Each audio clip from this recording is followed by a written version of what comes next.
ईश्वर सबसे कह रहा है कि तुम हमें अपना मान लो, क्योंकि असली हम ही तुम्हारे अपने हैं।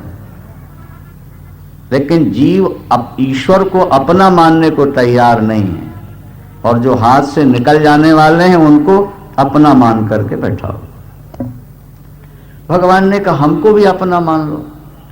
हाँ हाँ, यूं तो आप अपने हैं ही हैं, तो अपना तर्क था। भगवान कृष्ण का कहना था कि नहीं, 13 वर्ष पूर्ण होने के बाद ही आप लोगों ने उनको पहचान। ऐसी शर्त थी कि 12 वर्ष वनवास, 1 वर्ष अज्ञातवास। अज्ञातवास के दौरान यदि कौरव पांडवों को पहचान लें तो फिर 12 वर्ष का वनवास, 1 वर्ष अज्ञात। और यदि अज्ञातवास में न पहचान पाए तो उनका अधिकार उनको वापस दे दिया। और वो पांडवों ने पूरा कर लिया। ऋषियों ने, महर्षियों ने, गणितज्ञों ने गणित लगा के सिद्ध कर दिया कि 13 वर्ष पूरे हो चुके। लेकिन दुर्योधन इस बात को मानने के लिए तैयार नहीं था। वो कहता मैं वापस नहीं लौटाऊंगा जब तक ये दोबारा 13 वर्ष का वनवास होकर नहीं आएंगे। भगवान ने कहा 5 गांव दे दो। देखो, युद्ध में दोनों पक्षों का विनाश होता है, नुकसान होता है। शांति दुनिया में बहुत बड़ी चीज है। डॉक्टर पहले प्रयास करता है कि दवाइयों से रोग नष्ट हो जाए। जब नहीं हो पाता तभी उसको चाकू उठानी पड़ती है। चाकू उठाना डॉक्टर के लिए यह मजबूरी है, क्योंकि अब दूसरा कोई रास्ता रह नहीं। भगवान कृष्ण ने भी पहले दवाई के द्वारा रोग मिटाने की कोशिश की, और कुछ नहीं तो केवल 5 गांव दे दो पांडव। युद्ध नहीं करना चाहिए। दुर्योधन का उत्तर था सूच्यग्र न दास्यामि बिना युद्धे न केशव। जब तक पांडव हमसे युद्ध नहीं करेंगे, सुई की नोक के बराबर भी हम उनको भूमि नहीं देंगे, नहीं देंगे, नहीं देंगे। ये हमारा अंतिम निर्णय। भगवान ने कहा तो फिर ऊपर जाने की तैयारी कर लो, वृंदावन। कोई काम शेष पड़ा हो तो पूरा कर लो। प्रभु दयामय है, करुणामय है। धर्म क्षेत्र कुरुक्षेत्र में इसीलिए तो ले आए थे ना। ये प्रभु का ही निर्णय था कि युद्ध। वृद्धावस्था में शिव पुराण में लिखा कि व्यक्ति को काशी वास करना चाहिए, तीर्थवास करना चाहिए, वहां की मृत्यु से मुक्ति हो जाती है। तो भगवान ने भी सोचा कि धर्म क्षेत्र कुरुक्षेत्र में युद्ध होगा तो इनकी जावाली उपनिषद में स्पष्ट लिखा है, यदनु कुरुक्षेत्रम देव सदनम सर्वभूतानाम ब्रह्म सदनम च। वेद का वचन। कुरुक्षेत्र क्या है? बोले देवताओं की यज्ञ भूमि, यजन भूमि, और मरने वालों के लिए ब्रह्म प्राप्ति का साधन। कुरुक्षेत्र में समाप्त होने वाला व्यक्ति, 48 कोस के अंदर समाप्त होने वाला व्यक्ति जल्दी जल्दी नरक नहीं जा सकता। अरे जो बाहर मर जाते हैं महाराज, उनको भी पिंडदान देने के लिए यहीं तो आना पड़ता है पेहवा में। वो कुरुक्षेत्र के अंतर्गत है। बोलो वृंदावन। तो बाहर मरे व्यक्ति के नाम से यहाँ पिंडदान दे दिया जाए पेहवा में तो कहते हैं मुक्त हो जाएगा। तो जो यहीं मरेगा वो मुक्त नहीं होगा क्या? पिंड शब्द के 2 अर्थ होते हैं, यह भी समझ। एक तो वो जो जौ के आटे का बना करके दिया जाता है मृतात्मा के लिए, उसको पिंड कहते हैं। और दूसरे शरीर को भी पिंड कहते हैं। यथा अंडे तथा पिंडे, शरीर को भी पिंड कहा जाता है। तो अगर वो जौ के आटे का पिंड देने से यहां मुक्ति हो जाती है, तो अगर ये अंडे यहां रह जाए और भजन करके शरीर छोड़े तो मुक्ति में कोई संदेह हो सकता है क्या? वृंदावन। ये पिंड है शरीर। कुरुक्षेत्र धर्म क्षेत्रे कुरुक्षेत्रे समवेता युयुत्सवः माम का पांडवाश्चैव। मेरे और पांडु के पुत्र। ये मन पापी है, धृतराष्ट्र है, इसने दूसरे की वस्तु हड़प ली है और अब देना नहीं चाहता है। क्या किया? संजय ने कहा, ये भूमिका है प्रथम अध्याय, उपदेश दूसरे अध्याय से प्रारंभ होगा ठाकुर जी का। दूसरे अध्याय के 11वें श्लोक से ठाकुर जी बोलेंगे उपदेशात्मक रूप से। ये प्रथम अध्याय तो अर्जुन विषाद योग नाम प्रथमोध्याय। अर्जुन विषाद, अर्जुन के मन में क्या हुआ? विषाद। विषाद माने शोक, तनाव। विषाद का हेतु क्या था? कौरव मेरे हैं, ये मरेंगे, इनकी स्त्रियां अगर चरित्रहीन हो गई तो वर्ण शंकर औलाद पैदा हो जाएगी। वर्ण शंकर औलाद पैदा होगी तो वो पितरों को पिंडा पानी नहीं देगी, दे भी तो पितर स्वीकार नहीं करेंगे। जिनके पितरों को पिंडा पानी नहीं मिलता वो बहुत समय तक नरक में वास किया करते हैं। नरके नियतम वासो भवति त्यनुशुश्रुम। क्या? और सनातन धर्म भी लुप्त हो जाएगा।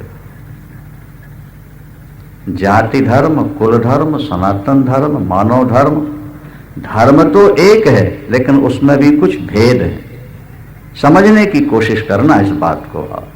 अस्तु अंत तो गत्वा संजय उत्तर देते हैं धृतराष्ट्र जी को कि आपके पुत्र ने, दुर्योधन ने जब कौ पांडवों की सेना को देखा, उनकी व्यूह रचना को देखा, तो आचार्य द्रोणाचार्य के पास पहुंचा। आचार्य के पास पहुंचा। दृष्ट्वा तु पांडवानीकम व्यूढ़म दुर्योधनस्तदा आचार्य मुपसंगम्य राजा वचन। राजनीति में चापलूसी चलती है। इस समय सेनापति वो भीष्म पितामह, लेकिन दुर्योधन को मालूम है कि गुरु द्रोणाचार्य के मन में इस बात की थोड़ी ठेस हो सकती है कि मैं शस्त्रास्त्र विद्या में सबसे महान, मैं इनका गुरु, और प्रथम सेनापति बना दिया भीष्म पितामह को, अपने कुल के पितामह को बनाया, तो कहीं द्रोणाचार्य जी नर्वस ना हो जाएं। भाई ओपनर बल्लेबाज तो वही होता है ना जो सबसे बढ़िया खेलता हो। नहीं आई बात समझ? सबसे बढ़िया बल्लेबाज जो टीम में होता है उसको ओपनर बनाते हैं। तो सबसे पहले जिसको सेनापति बनाया गया माने उसका महत्व सबसे ज्यादा हो जाएगा। दुर्योधन सोचता है कि इस समय गुरु द्रोणाचार्य को प्रसन्न रखना है ताकि वो नर्वस ना होने पाए, क्योंकि हमने सबसे पहले भीष्म पितामह को सेनापति बना। इस तरफ भीष्म पितामह कौरवों के पक्ष में और पांडवों के पक्ष में धृष्टद्युम्न, उसको सेनापति बनाया गया है। कौरवों के पक्ष में पहले भीष्म पितामह 10 दिन तक लड़े हैं। यहां अभी वो स्थान है जहां बाणों की सैया पर भीष्म पितामह गिरे। उसके बाद 5 दिन तक द्रोणाचार्य जी लड़े और 2 दिन कर्ण लड़ा सेनापति बनकर। आधा दिन शल्य और आधा दिन दुर्योधन। इस तरह कुल मिलाकर 18 दिन लड़े। 10 दिन सेनापति का पद संभाला भीष्म पितामह ने, 5 दिन द्रोणाचार्य जी ने, 2 दिन कर्ण ने, आधा दिन शल्य ने और आधा दिन युद्ध समय। तो भीष्म पितामह सेनापति बनकर बैठे हैं, खड़े हैं, इसलिए दुर्योधन चापलूसी कर रहा है। वो द्रोणाचार्य जी को खुश करने के लिए उनके पास पहुंचता है। क्या चापलूसी नहीं भाई, वोट जिनसे मिलनी हो उनके सामने कुछ ना कुछ तो थोड़ा सा झुकना पड़ता है ना व्यक्ति। दुर्योधन द्रोणाचार्य के पास पहुंचा और कहता है, हे आचार्य, देखिए ना, आपके शिष्यों ने आपके शिष्यों ने किस तरह सेना की व्यवस्था की है, कैसी विराट विशाल सेना उनकी व्यवस्थित ढंग से खड़ी है, और वो आपके शिष्य हैं। तब शिष्येण धीमता, अरे शिष्य तो गुरु को देखते ही साष्टांग प्रणाम करता है, गुरु की उचित अनुचित हर बात को स्वीकार करता है। लेकिन ये पांडव कितने कृतज्ञ हैं कि जिनको आपने शस्त्रास्त्र विद्या सिखाई, आज वही आपसे लड़ने के लिए सामने भड़काना चाहता ना। राजनीति है ये तो। और देखिए ना, धृष्टद्युम्न को सेनापति बनाया, जिसका पिता आपका सहपाठी, जिसके पिता ने आपको नीचा दिखाया। क्या द्रुपद जो थे ना, द्रुपद पंजाब में कांपिल्य नगर था, कोई तो नहीं रहा, 5000 वर्ष पुरानी बात। द्रुपद यहां के राजा थे। जब ये गुरुकुल पढ़ते थे, द्रोणाचार्य द्रुपद साथ साथ मित्रता थी, सहपाठी थे, क्लास फेलो थे। तो द्रुपद ने कहा था कि मित्रों, जब हम राजा बनेंगे ना, तो आधा राज्य आपको दे देंगे, आधा राज्य। और जब द्रुपद राजा बन गए, यहां द्रोणाचार्य के परिवार में भयानक गरीबी आ गई, यहां तक कि अश्वत्थामा को दूध की पहचान नहीं थी कि कैसा है। एक दिन दूध के लिए जब वो रोया, तो मां ने पानी में आटा घोल करके बेटे को दे दिया, और बेटा पी रहा था आटा घोला हुआ, जौ का आटा। धृतराष्ट्र द्रोणाचार्य जी को इस बात से महती पीड़ा हुई। मैं इतना बड़ा धनुर्धर, शस्त्र और शास्त्र विद्या का आचार्य, और मेरा पुत्र दूध की जगह आटा घोला हुआ पानी पी रहा हो? नहीं, मैं भी संपत्ति अर्जित करूंगा। परिवार के लिए तो सारी समस्याएं होती हैं। देखो, व्यक्ति की व्यक्तिगत ज्यादा समस्याएं नहीं है, 2 कपड़े और 4 रोटियां 24 घंटे के लिए बहुत है। इससे ज्यादा जो संग्रह है वो परिवार के लिए।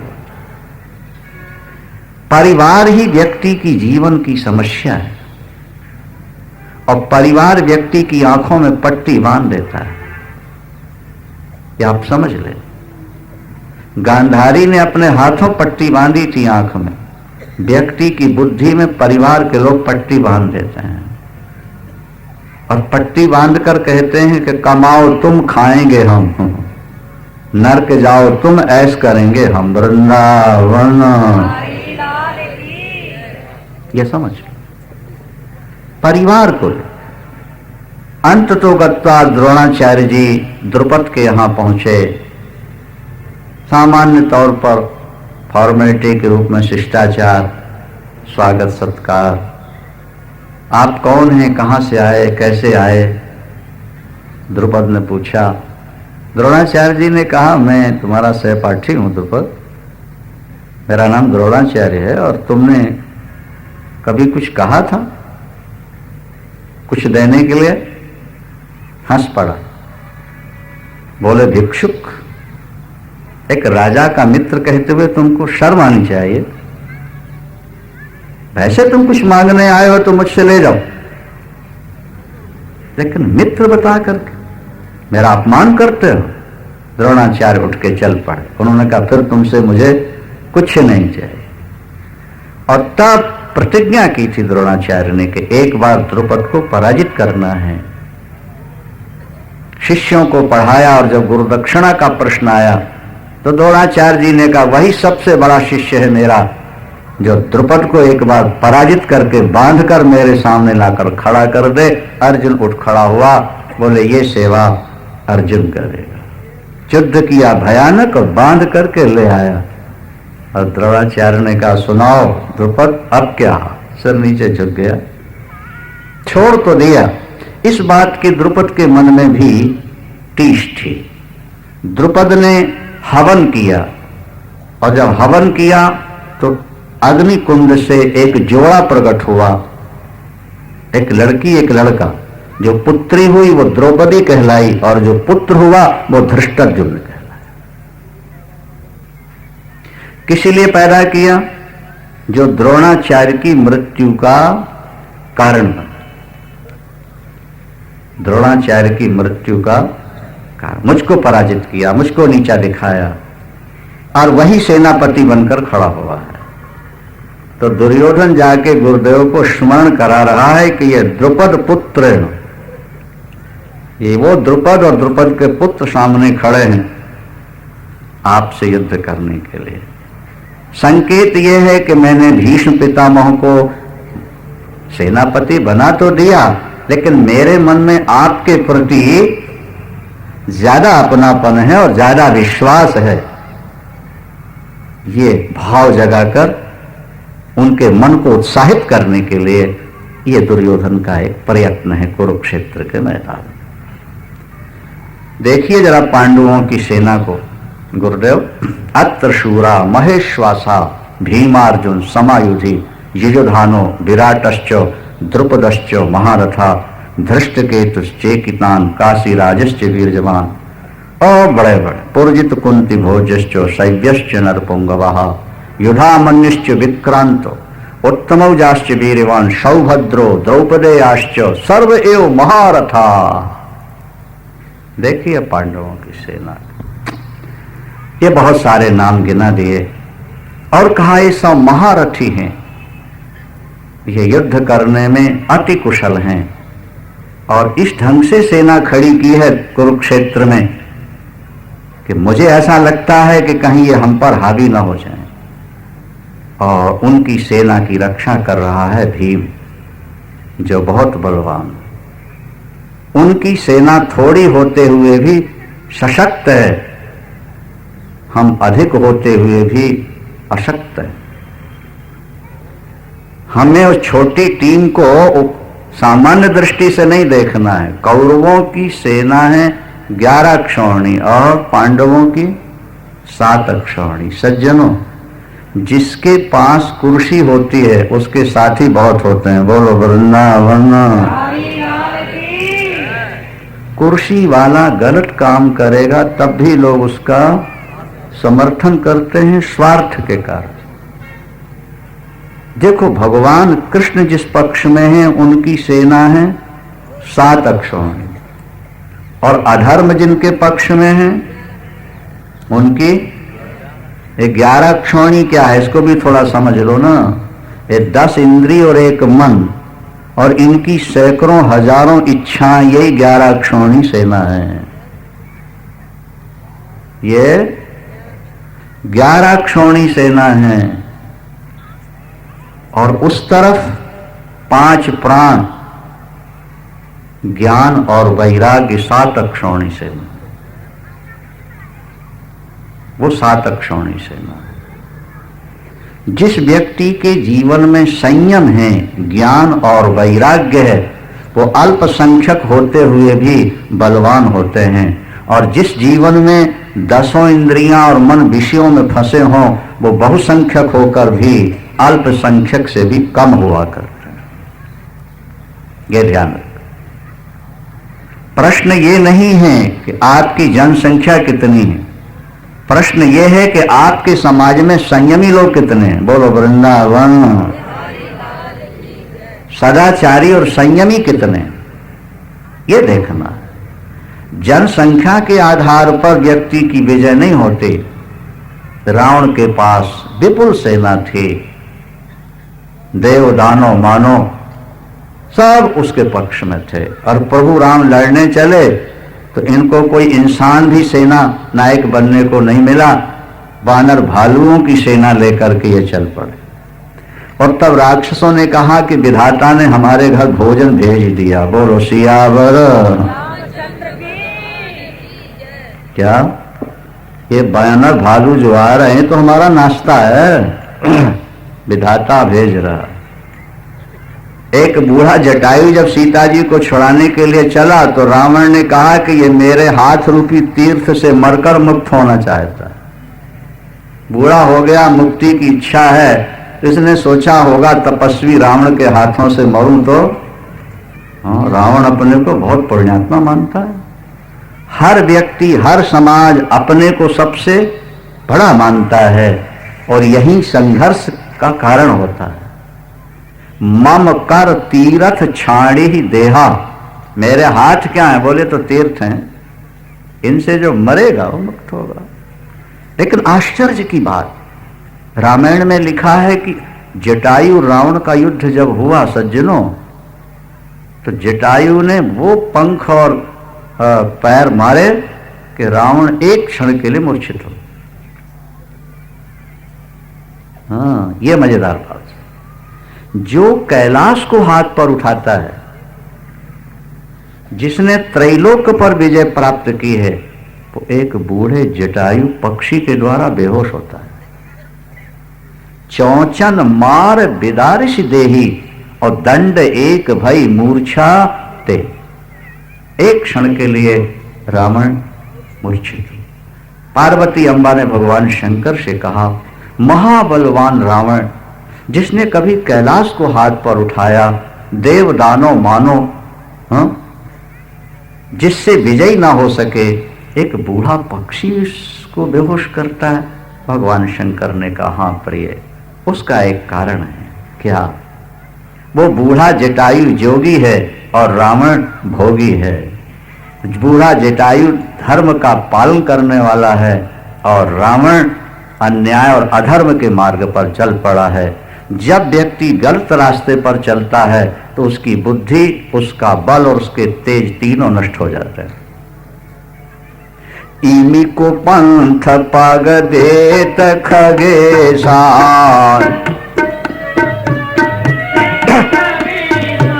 इमी को पंथ पग देत खगेशा, इमी को पंथ रहय न तेज बुद्धि बल लेशा, रहय न तेज बुद्धि। जो व्यक्ति गलत मार्ग पर चल रहा है, बुद्धि, तेज और बल उसके तीनों क्षीण हो जाते हैं, कमजोर पड़ जाते हैं। क्या?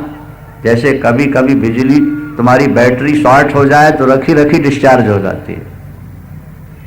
क्या भाई, तार कहीं लगा रह गया तो रखी रखी डिस्चार्ज होती। जो व्यक्ति गलत रास्ते पर कदम बढ़ाएगा, उसकी बुद्धि, बल और तेज तीनों क्षीण हो जाए। महात्मा गांधी, जिनके समय में अंग्रेजों के राज्य में सूर्यास्त नहीं होता था, उन्होंने अंग्रेजी शासन के विरुद्ध युद्ध छेड़ा, शांति युद्ध। और लोग कहते थे कि शेर के सामने बकरा जा रहा है, इसके पास कुछ नहीं, ये लंगोटी वाला बाबा ये क्या कर सकेगा उनका। और वो भी हंसते थे अंग्रेज कि ये हमसे हिंदुस्तान छीनना चाहता है, हमारे राज्य में सूर्यास्त नहीं होता, ये हम पर विजय पाए। लेकिन एक दिन मजबूर होकर उनको देश छोड़ना पड़ा, क्योंकि उस समय जो नेता थे वो संयमी थे, वो त्यागी थे, उनके मन में देश प्रेम था, समाज की पीड़ा थी, व्याकुलता थी। आज आप अखबार पढ़ते हैं, कल के शायद अखबार में था कि जो सांसद अपनी गरीबी मिटा रहे हैं उनको दोबारा टिकट नहीं दी जाएगी। बोलो वृंदावन। इनका नारा है देश से गरीबी मिटाओ। और कल के पेपर में था कि जो सांसद अपनी गरीबी मिटा रहे हैं उनको दोबारा टिकट। ये देश की गरीबी नहीं मिटा रहे, सचमुच में ये अपनी गरीबी मिटा रहे हैं। ये देश के भले के नहीं। अभी एक बड़े परिवार के एक सज्जन हमको मिले, उन्होंने कहा मिनिस्ट्री एंड इंडस्ट्री। बोलो वृंदावन। मिनिस्ट्री मिल गई माने विदाउट मनी इंडस्ट्री लग गई। मिनिस्ट्री मिल गई माने विदाउट मनी इंडस्ट्री लग गई। और उसमें लाश का तो प्रश्न ही नहीं है। वो फैक्ट्री ऐसी है, ऐसी इंडस्ट्री है कि जहां सभी नेता ऐसे हैं ये तो नहीं कहा जा सकता, लेकिन अधिकांश ऐसे हैं ये जरूर कहा जा सकता। वो देश की गरीबी क्या मिटाएंगे जो स्वार्थ में अंधे हो रहे। एक वृद्ध जटायु ने महाराज रावण जैसे शक्तिशाली को भी पराजित किया, और इसीलिए यहाँ और बानर भालुओं के युद्ध ने रावण के वंश का नाश कर दिया।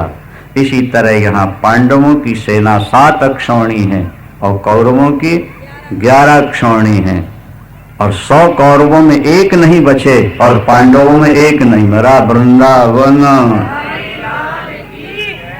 ये देखो, इस मैदान में कुरुक्षेत्र के भगवान कृष्ण ने पांडवों से घोषणा करा दी थी, यदि महाभारत युद्ध के बीच एक पांडव भी मारा गया, कौरवों की विजय, पांडवों की पराजय। महाभारत युद्ध के बीच में 5 पांडवों में अगर एक कोई मार तो पांडव पराजय स्वीकार कर। रावण की सभा में जिसने कैलाश को हाथों उठाया, अंगद ने अपना पैर खड़ा कर दिया। जब उसने राम की निंदा की, राम का उपहास किया, तो अंगद ने कहा, रे दशानन, तेरी सभा का कोई सदस्य अगर मेरा पैर उठा के दिखा दे तो फिर ही राम सीता मैं हारी।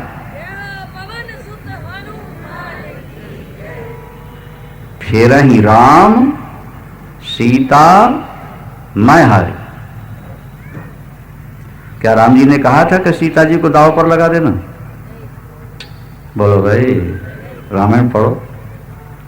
क्या दूसरी की पत्नी को दांव पर लगाने का किसी अन्य को अधिकार है? और अंगद कहता है, ज्यों मम चरण सकस 60 टारी, तो फिर ही राम सीता मैं हारी। अंगद को विश्वास था कि मेरे राम ईश्वर है। अंगद को विश्वास था कि राम और राम की सेना संयमी और जितेंद्रीय है। क्या? और रावण की सभा में बैठने वाले, रावण की हाँ में हाँ मिलाने वाले, ये सब चापलूसी करने वाले बेईमान हैं। ये अजितेंद्रीय, लोभी और भोगी। धर्म पर अधर्म की कभी विजय नहीं हो सकती। आप कहोगे फिर सनातन धर्म पर दूसरों की विजय क्यों हुई, हम 800 वर्ष गुलाम क्यों रहे? कहना पड़ेगा कि हमने सही अर्थों में धर्म को मानना छोड़ दिया था, इसलिए हम 800 वर्ष गुलाम रहे। हमारी मान्यता में कमी आई, हम केवल नाम लेते रहे, हमने उन मान्यताओं को अपनी छोड़ दिया था। और आज फिर हम उस कगार पर जाके खड़े हो गए हैं कि यदि नहीं संभलेंगे तो आने वाला समय हिंदुओं के लिए फिर खतरनाक साबित हो जाएगा। यह बात निश्चित है, निश्चित। जब तक व्यक्ति अपने स्वार्थ को नहीं छोड़ेगा, तब तक व्यक्ति आगे बढ़ नहीं सकता है, बढ़ नहीं सकता। स्वार्थ वो लंगर है, स्वार्थ वो बंधन है जो व्यक्ति को आगे बढ़ने से रोकता है, उसकी बुद्धि को, उसकी शक्ति को क्षीण करता है। 5 पांडवों की सेना को दिखा के, सर्व एव महारथा, गुरुदेव ये सब के सब महारथी। और अपने सेना में भी विशिष्ट लोग हैं। कौन? बोले सबसे पहले तो आप। सबसे पहले किसका नाम लेना चाहिए? बोलो। नहीं होता, भीष्म का, क्योंकि सेनापति भीष्म है, इसलिए पहले नाम लेना चाहिए था। लेकिन वो समझ रहा है, राजनीति है ना, चापलूसी जिसको कहते हैं। क्या? अगर मस्जिद में कोई क्षति हो जाए तो करोड़ों रुपया दिया जा सकता है, और मंदिर हजारों टूटते रहे, अखबारों में उनका नाम भी नहीं आ सकता। इमामों के नाम से करोड़ों रुपया दिया जा सकता है, और मंदिरों के पुजारी भूखे मरते रहे, उनकी कोई चर्चा भी नहीं कर सकता। पहले नाम लेता है द्रोणाचार्य, भवान, भीष्मश्च, दूसरे नंबर पर भीष्म को खड़ा किया। कर्णश्च, हमारी सेना में जो प्रधान है, सबसे पहले तो आप हैं हमारे लिए सब कुछ। फिर भीष्म, फिर कर्ण, भवान भीष्मश्च कर्णश्च, फिर कृपाचार्य युद्ध में विजय पाने वाले, फिर अश्वत्थामा, विकर्ण, सौमदत्ते, अनेकों का नाम गिना दिया। ये बहुत सारे हैं। गुरुदेव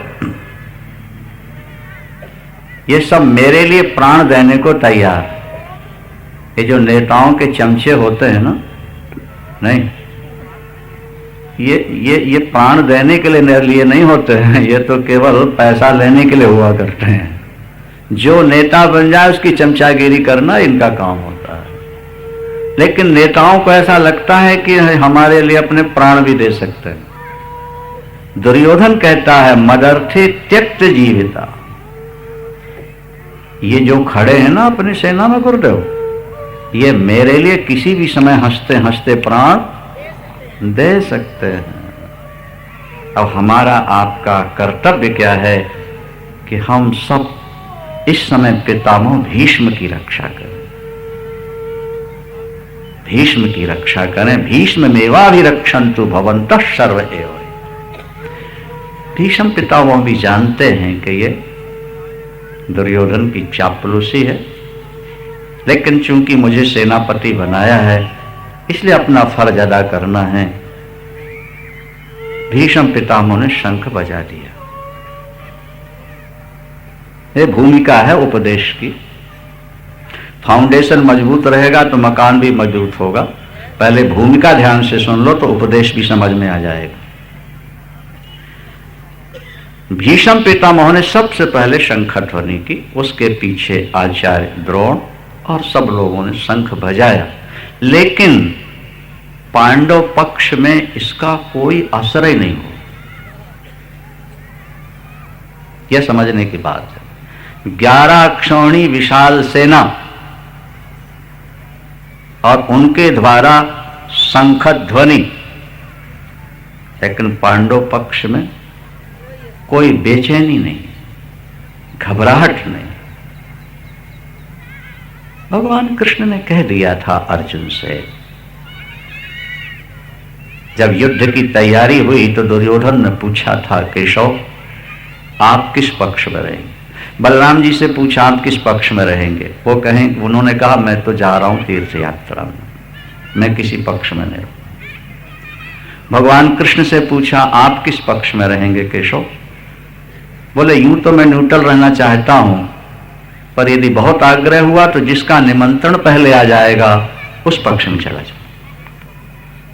युद्ध नहीं करूंगा, पर निमंत्रण जिसका पहले आ गया उस पक्ष में चला। दुर्योधन 2 बजे रात को पहुंच गए पत्र लेकर के। कहीं ये हमारी पार्टी में शामिल हो जाए।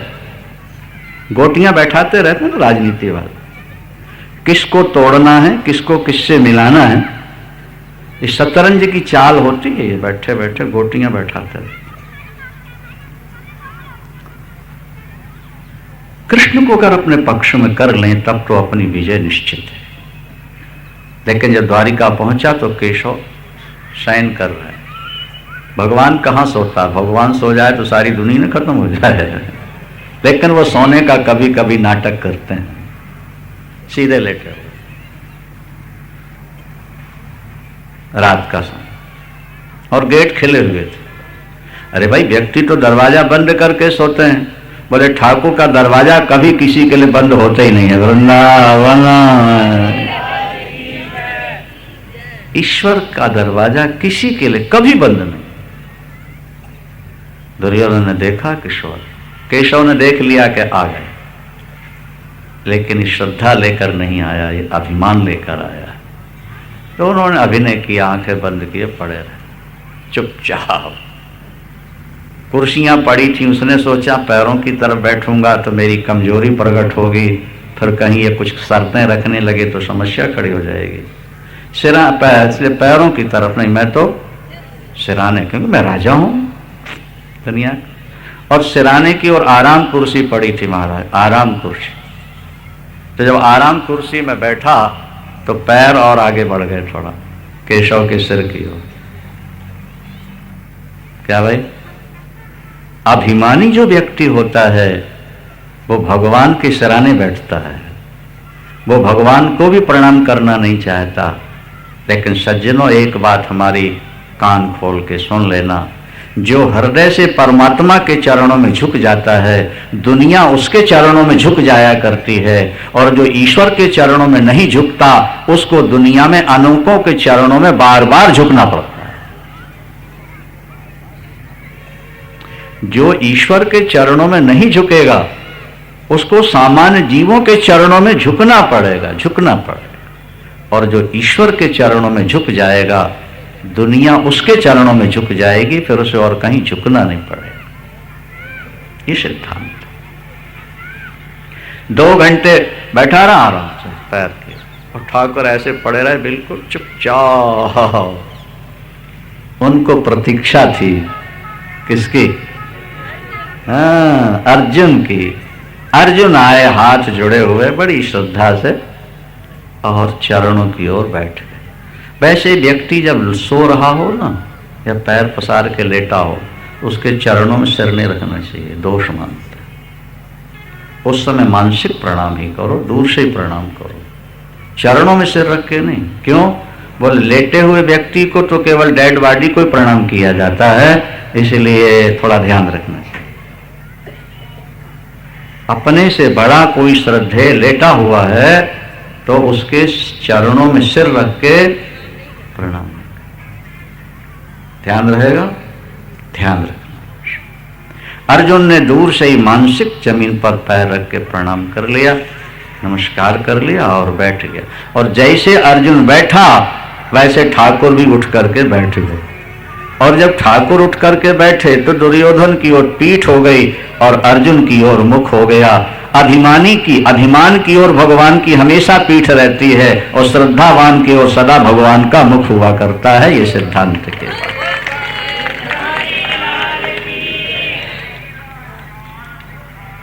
अभिमानी की ओर परमात्मा पीठ करके बैठते हैं। अहंकार अति दुखद डमरुआ। अहंकार बहुत दुख देने वाला है, बचने की कोशिश करना इससे।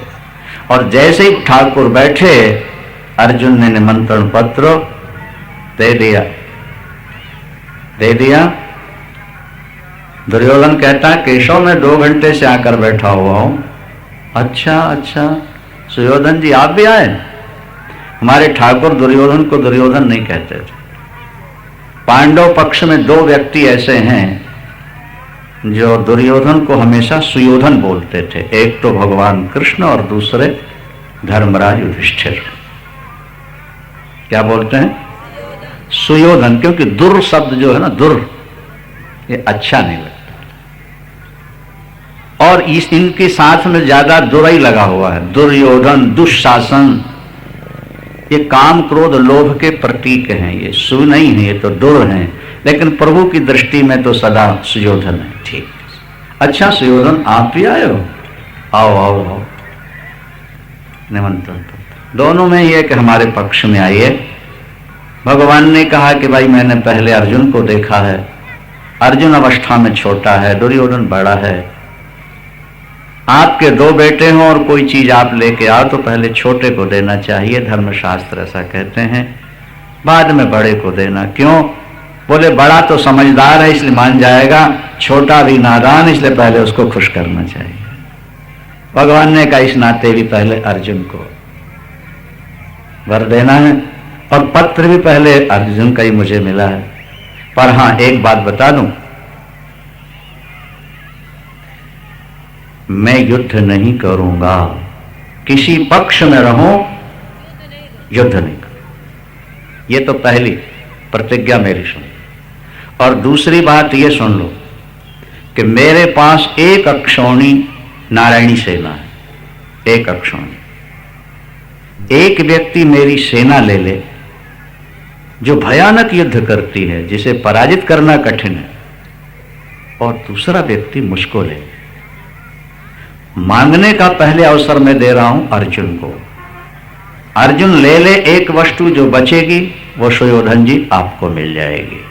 सुयोधन का माथा ठनका दुर्योधन का कि अर्जुन को पहले मांगने का अवसर दिया गया तो ये तो लड़ने वाली सेना मांग लेगा, तो फिर मैं इस निठल्ले को लेकर क्या करूंगा, और 2 व्यक्ति सेवा के लिए चाहिए।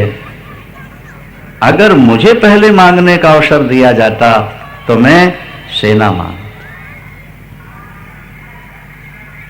बस यही विचारणीय पक्ष है। संसार में 2 तरह के लोग हैं, भौतिकवादी और अध्यात्मवादी, कैकेयी और भरत। भौतिकवादी व्यक्ति भौतिक पदार्थ चाहता है, पैसा चाहता है, समाज चाहता है। अध्यात्मवादी व्यक्ति इनको ठुकराकर ईश्वर को चाहता है, धर्म को चाहता है। भौतिकवादी व्यक्तियों के आधार पर शांति और सुख की कल्पना और विजय की कल्पना करते हैं, जबकि अध्यात्मवादी धर्म और ईश्वर की शरण में जाकर शांति की कल्पना करते हैं। समझने का प्रयास करो सज्जनों। कैकेयी अम्बा राज्य के लिए भगवान को घर से निकालती है, राज्य मिल जाए, और भरतलाल जी राम को पाने के लिए मां और राज्य दोनों का त्याग करके चित्रकूट की ओर मनाने जा रहे हैं। एक भौतिकवादी और दूसरा अध्यात्मवादी। कैकेयी का फार्मूला यह है कि संपत्ति मिल जाए तो दुनिया चरणों में झुकती है और उसका सम्मान होता है, और भरत का फार्मूला यह है कि जो ईश्वर के चरणों में पहुंच गया, जिसको ईश्वर मिल गया, उसको सम्मान भी मिलता है और शांति भी मिलती है।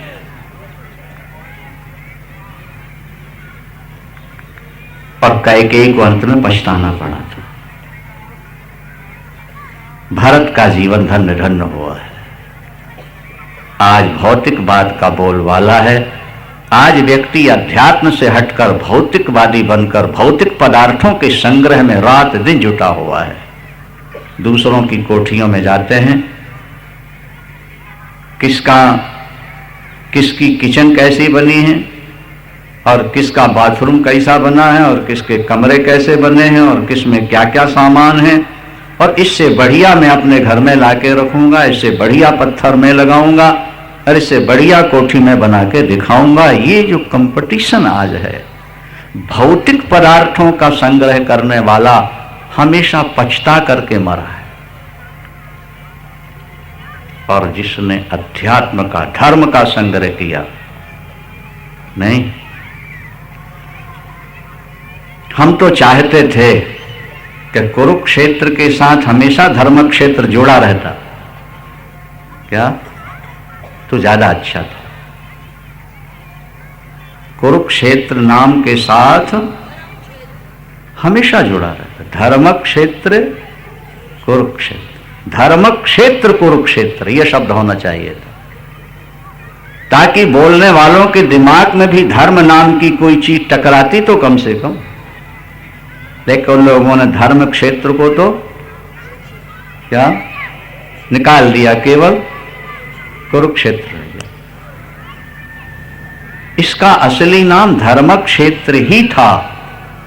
राजा कुरु ने जब राज्य किया तब नाम, असली नाम तो अयोध्या ही था, बाद में आक्रमण के बाद फैजाबाद बन गया। इलाहाबाद का असली नाम तो प्रयाग ही था, मुगलों के शासन के बाद अल्लाहाबाद का इलाहाबाद कर दिया। लखनऊ का असली नाम लखनपुर था, लक्ष्मणपुर था, लेकिन बाद में उसको लक्ष्मणपुर से हटाकर लखनऊ कर दिया। इसी तरह जिस भूमि में आप बैठे हो, इसका असली नाम धर्म क्षेत्र था। राजा कुरु ने राज्य किया, इसलिए नाम तो कुरुक्षेत्र शब्द हट जाता कोई बात नहीं थी, लेकिन धर्म क्षेत्र इसका नाम बराबर रहना चाहिए, ताकि लोगों के दिमाग में कभी असर होता कि इसका नाम धर्म क्षेत्र है, धर्म भूमि। यहां आकर के कुछ बो, लाखों गुना मिलेगा जो बो जाओगे। पाप बो जाओगे तो फिर लाखों गुना दुख मिलेगा, और पुण्य बो जाओगे तो करोड़ों गुना मिलेगा, क्योंकि ये धर्म क्षेत्र, क्षेत्र माने खेत है, ये धर्म की भूमि है, आस्तिकों की भूमि। अष्ट दुर्योधन सोचता है अगर मुझे पहले मांगने का अवसर मिलता तो मैं सेना मांगता, लेकिन अब ठीक है। अर्जुन से कहा, बोलो पार्थ क्या चाहिए? अर्जुन ने भगवान के चरणों में हाथ लगाया, बोले प्रभु मुझे आपकी जरूरत है, मुझे बैठने वाला कृष्ण चाहिए। और जब बैठने वाला कृष्ण चाहिए तो और दुर्योधन तो उछल पड़ा, बोले जो बच गया वो मुझे दे दीजिए। भगवान ने कहा लो, सेना तुम्हारे साथ, लड़ने वाली सेना कौरवों के साथ और बैठने वाला कृष्ण अर्जुन के साथ। विजय किसकी हुई? लड़ने वालों की कि बैठने वालों की? एक बड़ी अच्छी बात है, अगर आप समझ लो तो समझना चाहिए। ये जो अर्जुन का रथ है ना, रथ ये क्या है? ये हमारा आपका शरीर ही रथ है। रथ में घोड़े हैं, हमारी इंद्रियां ही घोड़े हैं। घोड़ों को लगाम लगी रहती है, हमारा आपका मन ही लगाम। और फिर उसमें सारथी होता है, ड्राइवर होता है, बुद्धि। अर्जुन ने बड़ी चतुराई से काम लिया। शरीर रूपी रथ, इंद्रिय रूपी घोड़े, मन रूपी लगाम, बुद्धि ड्राइवर, उस बुद्धि के अंदर ठाकुर को बैठा दिया। और जो काम अपनी बुद्धि से करता था वो ठाकुर के जुम्मे लगा दिया। अब मेरी बुद्धि कोई काम नहीं करेगी, जो आप करोगे वही होगा।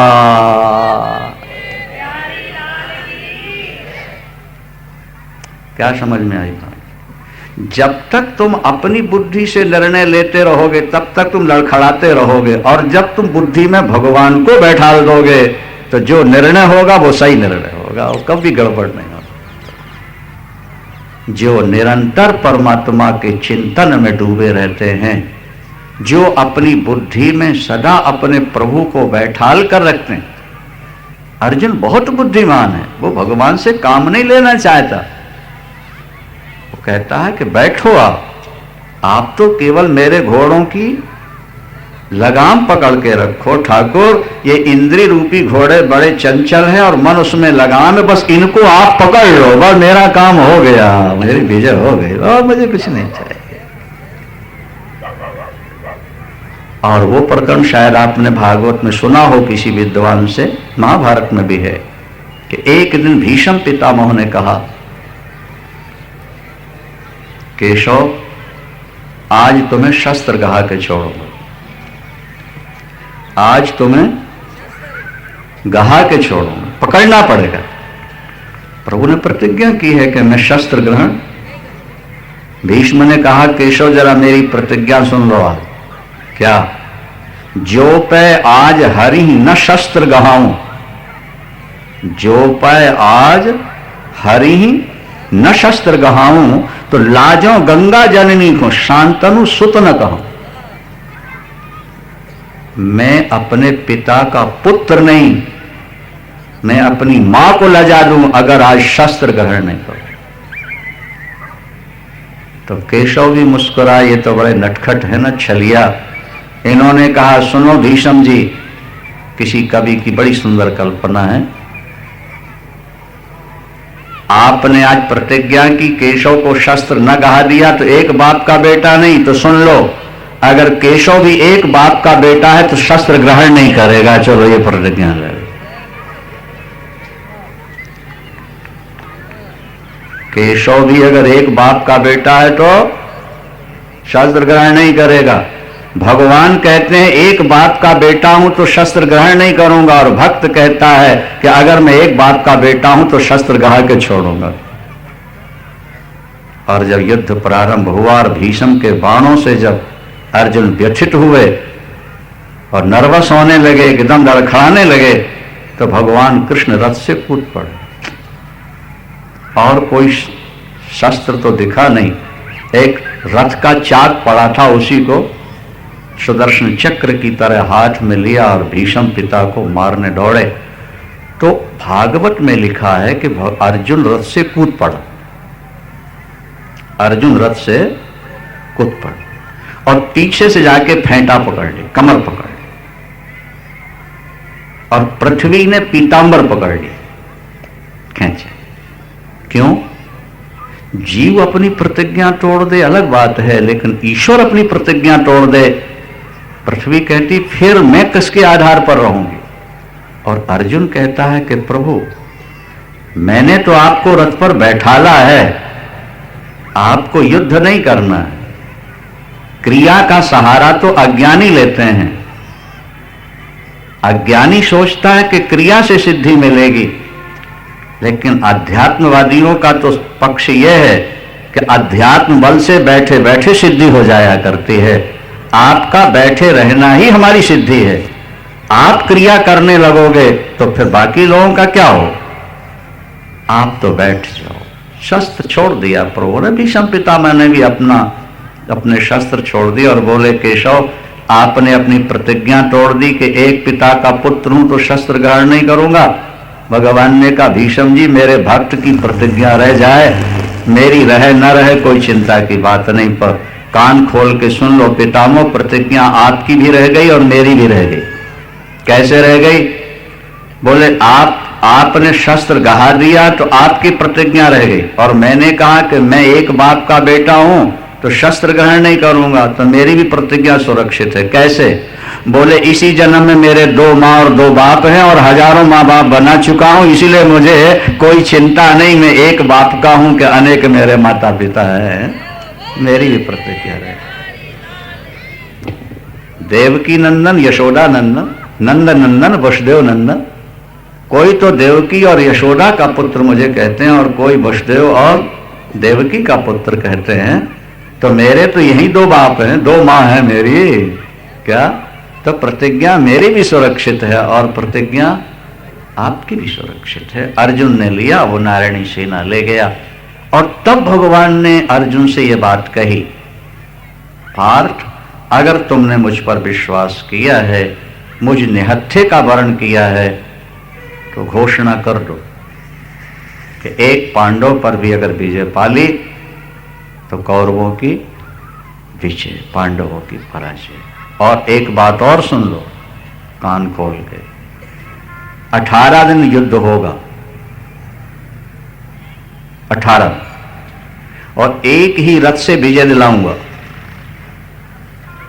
दूसरा रथ नहीं ग्रहण करना पड़ेगा तुमको।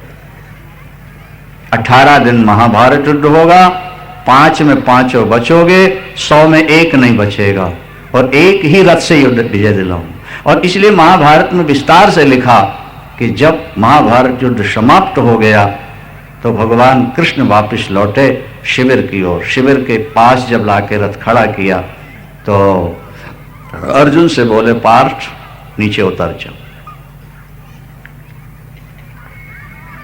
प्रभु प्रतिदिन का नियम तो यह है कि रथ खड़ा करके आप नीचे उतरते हैं, मेरी खिड़की खोलते हैं, जैसे ड्राइवर लायक ड्राइवर होता है, खड़े होता ही उतरेगा और मालिक की खिड़की खोलेगा, मालिक बाहर आता है। रथ खड़े होते ही आप कूदते थे और मेरे न चाहते हुए भी आप मेरी खिड़की खोला करते थे उतरने के लिए।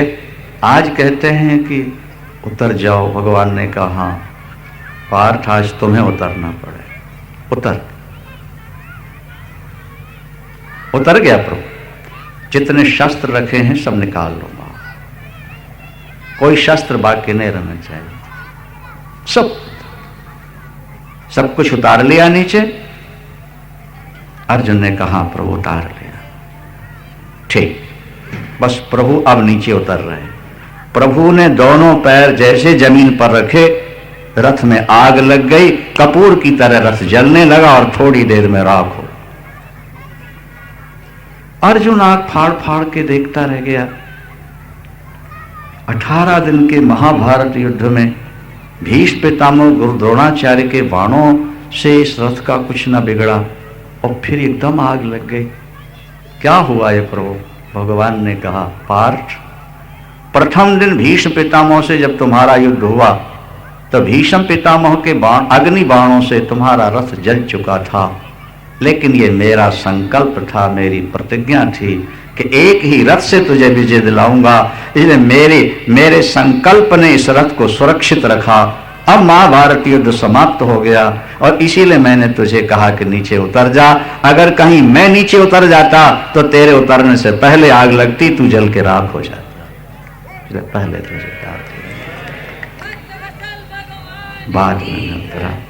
अर्जुन ने सिर झुकाकर भगवान को प्रणाम किया और देवता पुष्प वर्षा कर बाजे बजाए और जय।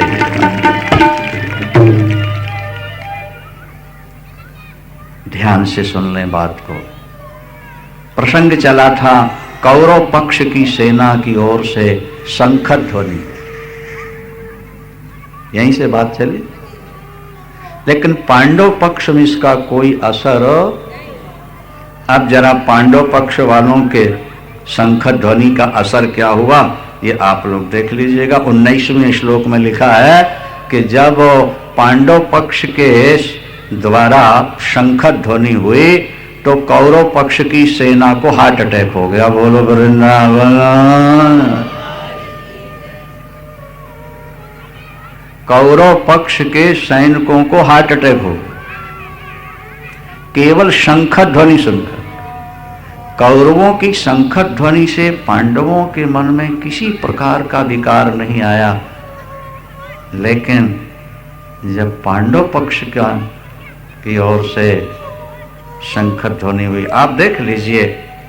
और भगवान कृष्ण ने पांचजन्य नाम का शंख बजाया। भगवान का शंख पंचों की सलाह से होता है, इसलिए पांचजन्य शंख बजाया। विजय देने वाला शंख बजाया करो, उससे जल्दी हार्ट अटैक नहीं होगा बजाने वाले को। सुनने वाले को भले हो जाए, जो पापी होंगे नहीं समझ में। शंख ध्वनि से जो आजकल वो ब्लॉकेज हो जाती है ना नाड़ियों में, हार्ट अटैक के ब्लॉक, वो निकल जाए। शंख ओंकार की ध्वनि भी निकलती है, विजय सूचक है। इसलिए भगवान ने पांचजन्य शंख बजाया। अर्जुन ने देवदत्तम धनंजय, धनंजय अर्जुन ने देवताओं के द्वारा दिया हुआ शंख बजाया। और पौंड्र नाम का शंख भीम ने बजाया। इसी तरह नकुल सहदेव ने, पहले भगवान कृष्ण ने, आगे चित्र भी देखा होगा ना आपने, वो बजाया। अर्जुन पांडव सैनिकों। 19वें श्लोक में लिखा सघोषो धार्त राष्ट्राणाम हृदयानि व्यधारयत्। श्लोक देखें आप। ऐसी ध्वनि हुई कि कौरव पक्ष के सैनिकों का हृदय विदीर्ण हो गया। हृदय, जिनकी शंख ध्वनि में ये शक्ति है, उनके बाणों में क्या शक्ति है। दोनों सेनाएं जब व्यवस्थित रूप से खड़ी हो गई तो भगवान कृष्ण को अर्जुन का आदेश मिला, मेरा रथ दोनों सेनाओं के बीच में खड़ा कर दीजिए, ताकि मैं देख लूं कि मुझे किन किन शत्रुओं से युद्ध करना है। ये भी देख लूं इन पापियों का साथ देने कौन कौन आए हुए हैं। बहुत अच्छा पाठ, अभी खड़ा कर देता हूं। वो नौकर नौकर नहीं जो मालिक को जवाब देता हो, नौकर वही जो मालिक की हां में हां करता हो। करोड़ों ब्रह्मांड के मालिक ड्राइवर बने हुए हैं। अर्जुन इस समय रथी हैं। सेनयोर उभयोर मध्य रथम स्थापयमेच्युतो।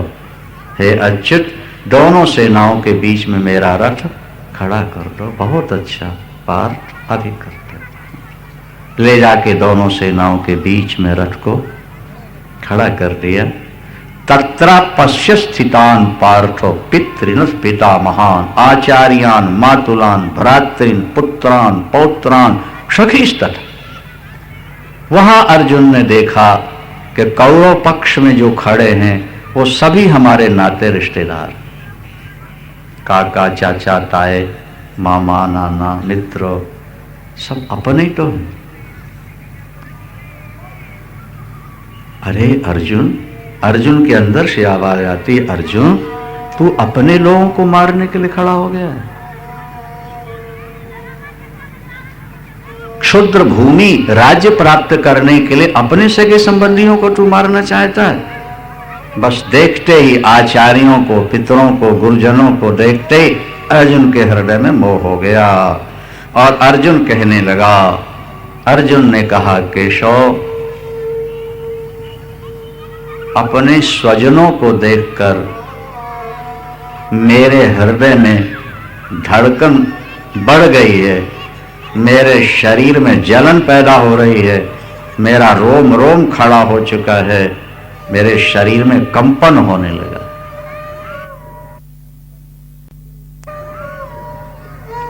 मित्रों, एक बात ध्यान दो सज्जनों, धृतराष्ट्र कहते हैं कि मेरे और पांडवों के पुत्रों ने क्या किया। धृतराष्ट्र के मन में मेरा और तेरा है ना, लेकिन अर्जुन, जिसकी पत्नी को भरी सभा में बिना वस्त्र करने की कोशिश की कौरवों ने, छल और कपट से जुआ खेलकर वनवासी बनाया, लाख का मकान बना के जलवाना चाहा, विष पिला के मरवाना चाहा, अर्जुन का कोमल हृदय उनको भी अपना मान रहा है। ये सब अपने ही तो है, ये सब अपने। मैं इनको नहीं मारूंगा, मेरे हाथ से गांडीव धनुष नीचे गिरना चाहता है, मेरी चमड़ी में जलन पैदा हो गई है, अब मैं यहां खड़े रहने के लिए भी समर्थ नहीं हूं, मुझे चक्कर आने लगे हैं। केशव, मुझे युद्ध का परिणाम भयानक नजर आ रहा है। युद्ध में अपने सगे संबंधियों को मारना कहां तक उचित होगा। केशव, अगर विजय के लिए युद्ध प्रारंभ हो रहा है तो नकांक्षे विजयम कृष्ण, मैं विजय नहीं चाहता। राज्य के लिए अगर युद्ध छेड़ा गया है तो मुझे राज्य नहीं चाहिए, धन भी नहीं चाहिए, फिर भोगों की मेरे मन में इच्छा क्या रहे। जिनके लिए मैं युद्ध करने जा रहा था वो युद्ध में मरने के लिए तैयार खड़े हैं। मैं विजय पाकर के पृथ्वी का भोग नहीं करना चाहता था केशव, मैं तो दुष्टों को मारकर ये सारी पृथ्वी अपने स्वजनों को बांट के भजन करता। मेरे मन में ये संपत्ति पाने का लोभ नहीं। हमने कहा ना कि बाली को मार के उसका राज्य राम ने सुग्रीव को दे दिया और रावण को मार के उसका राज्य विभीषण को दे दिया। अगर प्रभु लंका ले लेते या किष्किंधा का राज्य तो फिर ये धर्म की लड़ाई ना होती, ये स्वार्थ की लड़ाई होती, फिर ये धन की लड़ाई होती। राम ने ऐसा नहीं किया। राम ने दुनिया से कहा कि लड़ना है तो सिद्धांत के लिए लड़ना है, कुर्सी के लिए नहीं लड़ना है। एक ओर कर्तव्य है और दूसरी ओर लोभ है। कुछ लोग कर्म करते हैं कर्तव्य बुद्धि से, तो कुछ लोग लड़ते हैं स्वार्थ बुद्धि से। बात करते हैं परमार्थ की, लेकिन उसके बीच में छुपा रहता है स्वार्थ। मैं अपने सगे संबंधियों को मारना नहीं चाहता। मेरे आचार्य, मेरे पिता, पुत्र, ये सब मेरे ही तो हैं। पितामह, मामा, ससुर, चाचे, ये सब मेरे अपने खड़े हैं। केशव, आप सबके अंदर रहते हो, मेरे हृदय को देख लो। मृत्यु लोक तो क्या, कोई मुझे 3 लोक का राज्य देने के लिए तैयार हो जाए, तब भी मैं राज्य के कारण अपने सगे संबंधियों को मारने के लिए तैयार। मुझे राज्य नहीं चाहिए। अच्छा, ये मर जाएंगे तो क्या होगा? बोले ये इनके रक्त से रंजित पृथ्वी का भोग करके मुझे क्या सुख मिलना है? तो ये तो तुझसे लड़ने आए। मानो भगवान कहते तू नहीं लड़ना चाहता, पर ये तो तुझसे। बोले प्रभु लोभोपहत चेतसा, इनका तो चित्त लोभ से ग्रसित हो गया। लोभ ने इनकी बुद्धि को तो भ्रष्ट कर दिया है। पर मैं तो आपका हूं, मेरी बुद्धि भ्रष्ट तो नहीं हुई अभी तक कि मैं ऐसा गलत कदम उठा लूं। कुलक्षय, इनको मारने से कुल का नाश होगा, मित्रद्रोह होगा। और यह भी मैंने सुना है कि जो व्यक्ति अपने कुल का और अपने सनातन धर्म का नाश करते हैं, छोड़ देते हैं, उनको बहुत बड़ा पाप लगता है और बहुत समय तक उनको नरक में रहना पड़ता है। एक सज्जन हमसे बोले कि हमने सनातन धर्म छोड़ दिया, अमुक धर्म अपना लिया। क्या? तो हमने कहा कि आपने ईश्वर को नादान समझ लिया, अपने को बुद्धिमान मान लिया। जब आपको ईश्वर ने सनातन धर्म में पैदा किया तो ईश्वर की इच्छा थी कि आप सनातन धर्मी बन के जियो। आपने ईश्वर की इच्छा को दबाया और अपनी इच्छा से दूसरा धर्म स्वीकार कर लिया। तो जब ईश्वर की इच्छा को आप तोड़ेंगे तो आपको शांति कैसे मिलेगी? सनातन धर्म नष्ट हो जाएगा। देखो, कुल धर्मा सनातना, अर्जुन कहता है हमारा धर्म नष्ट हो जाएगा। अधर्म से स्त्रियां दूषित हो जाएंगी। नारी पर पुरुष से प्यार करके संतान पैदा कर ले, वो वर्ण शंकर औलाद कहलाती है। उससे पितर पानी स्वीकार नहीं करते। एक तो उनका मूढ़ ही नहीं बनता, क्या? श्राद्ध और तर्पण का। उनको सनातन धर्म की मर्यादाएं अच्छी नहीं लगती। कदाचित वे पिंडदान करें भी तो पितर उसको स्वीकार नहीं करते। वर्ण शंकर औलाद क्या करेगी? देखो 41वां श्लोक, शंकरो नरकायई।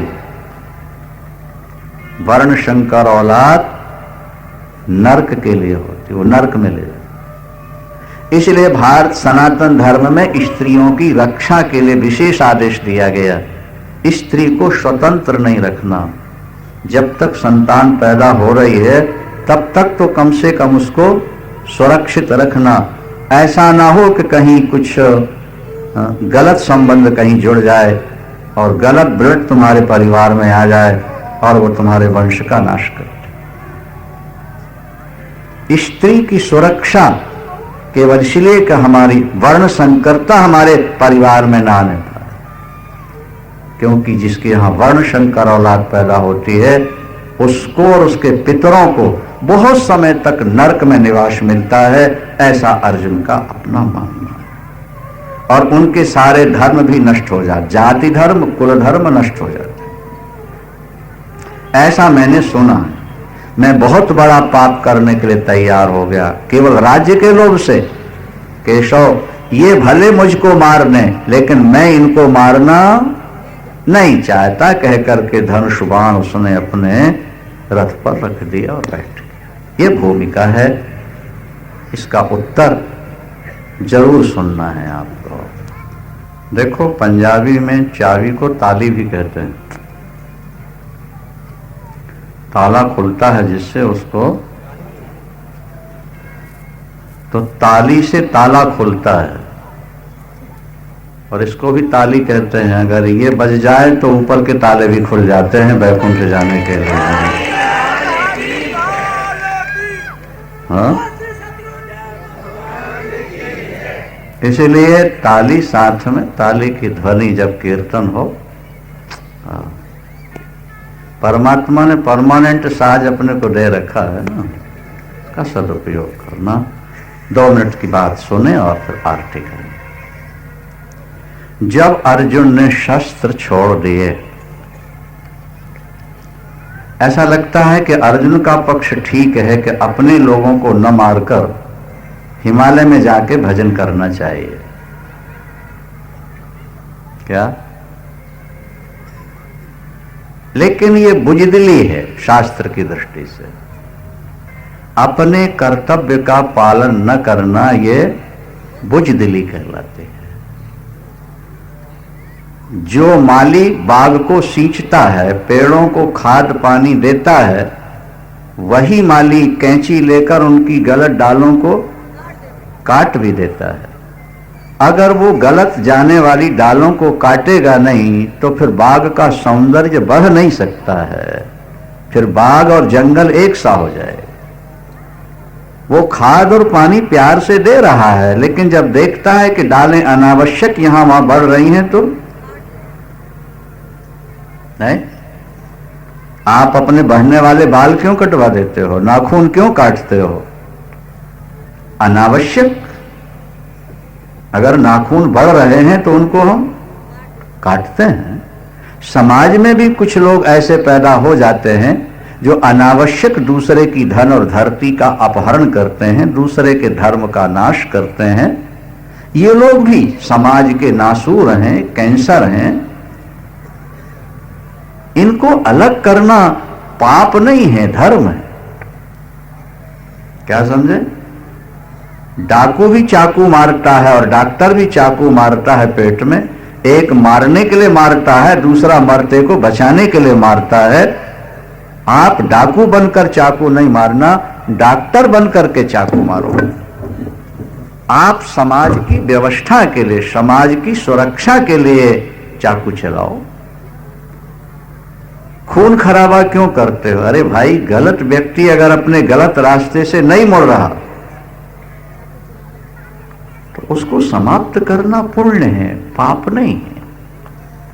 एक व्यक्ति ने 1000 व्यक्तियों की हत्या का संकल्प ले रखा है, 100 व्यक्तियों की हत्या कर चुका हो, पकड़ा गया और मजिस्ट्रेट को मालूम पड़ गया कि ये व्यक्ति 100 हत्याएं कर चुका है और 900 हत्याएं अभी और करनी है, संकल्प लिया है। अब अगर मजिस्ट्रेट उसको फांसी का आदेश देता है तो वो अन्याय नहीं कर रहा, वो न्याय कर रहा है, वो उसका भी भला कर रहा है। बात पर ध्यान देना, जिसको फांसी का आदेश दे रहा है उसका भी भला कर रहा है। क्योंकि 100 व्यक्तियों की हत्या में अगर 10,000 वर्ष का नरक मिलना है तो जो 1000 व्यक्तियों की हत्या करेगा तो लाखों वर्ष नरक में रहना पड़ेगा।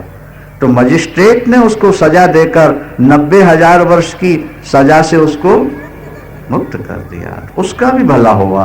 और जो समाज में 900 व्यक्ति मरने वाले थे उनको बचा लिया, वो भी पुण्य हो गया।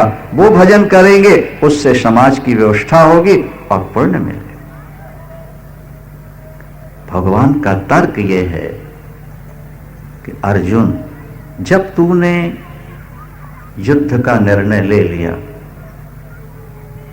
नहीं, और क्या तुझे पहले नहीं मालूम था कि सब मेरे हैं? कौरव मेरे हैं, नाते रिश्तेदार सब मेरे हैं। क्या धर्म क्षेत्र कुरुक्षेत्र में आने से पहले जानकारी नहीं थी तुझे? बोलो, थी। और युद्ध के लिए सामने आकर खड़ा हो गया, दोनों सेनाओं के बीच में खड़ा होकर तू कहता है कि अब मैं युद्ध, तू अपनी दया दिखाना चाहता है। वो तुझे कायर समझेंगे, डरपोक समझेंगे और वो तुझे गीदड़ कहेंगे। ये समझ लें, डरपोक हमारी विशाल सेना को देख के भाग रहा प्राण, गीदड़ है। संभावित चाकीर्ति मरणादति रिच्यते, सम्मानित पुरुष की अपकीर्ति हो जाए तो मौत से भी ज्यादा खतरनाक होती है। तेरे जैसे सम्मानित पुरुष को क्या कहेंगे? देखो पहला श्लोक दूसरे अध्याय का, तम तथा कृपया विष्टम अश्रुपूर्णा कुलेक्षणम विषीदंतम इदम वाक्यो उवाच मधुसूदन। अर्जुन की आंखों से अश्रु गिर रहे हैं, शरीर कांप रहा है, वो युद्ध न करने की घोषणा कर चुका। और भगवान क्या कहते हैं? सज्जनों सुनो, हिंदुओं सुनो। भगवान क्या उत्तर देते हैं? कुतस्त्वा कश्मल मिदम, इस विषम परिस्थिति में ये तेरा पाप कहां से पैदा हो गया? ये तेरा सिद्धांत आर्यों का सिद्धांत नहीं है अर्जुन। इस समय जो तू कुछ कह रहा है अनार्यों का सिद्धांत। तू ऋषियों की संतान, भारतवासियों तुम ऋषियों की संतान हो, आर्य हो। और जो कुछ तू कह रहा है अर्जुन इस समय अनार्य जुष्टम, ये अनार्यों का सिद्धांत, बुजदिलों का, कायरों का सिद्धांत। ऐसे व्यक्ति को स्वर्ग कभी नहीं मिल सकता, ऐसे व्यक्ति को सत्कीर्ति कभी नहीं मिल सकती। अनार्य जुष्टम अस्वर्गम अकीर्ति कर्म, ये नपुंसकता तेरे अंदर कहां से प्रवेश कर गई? क्षत्रिय होकर के युद्ध के बीच में खड़ा होकर के शस्त्र फेंक रहा है। भाई, कभी नीकी बात भी फीकी हो जाती है। अच्छा बोलो, राम नाम सत्य है कि झूठ है? सत्य है। लेकिन कोई सेरा बांध के घर से निकल रहा और तुम वहां कहने लगो राम नाम सत्य है, बोलो परिणाम क्या हो? वो बाराती लोग अपनी चप्पल जूते उतारने लगेंगे नहीं? राम नाम सत्य तो है, लेकिन वो इस समय बोलने का नहीं।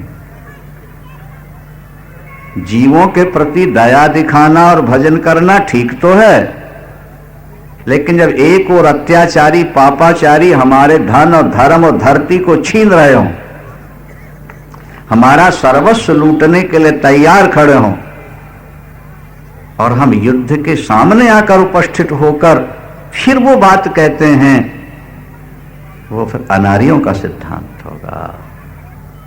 क्षत्रिय अन्याय करता नहीं, क्षत्रिय अन्याय सहता नहीं।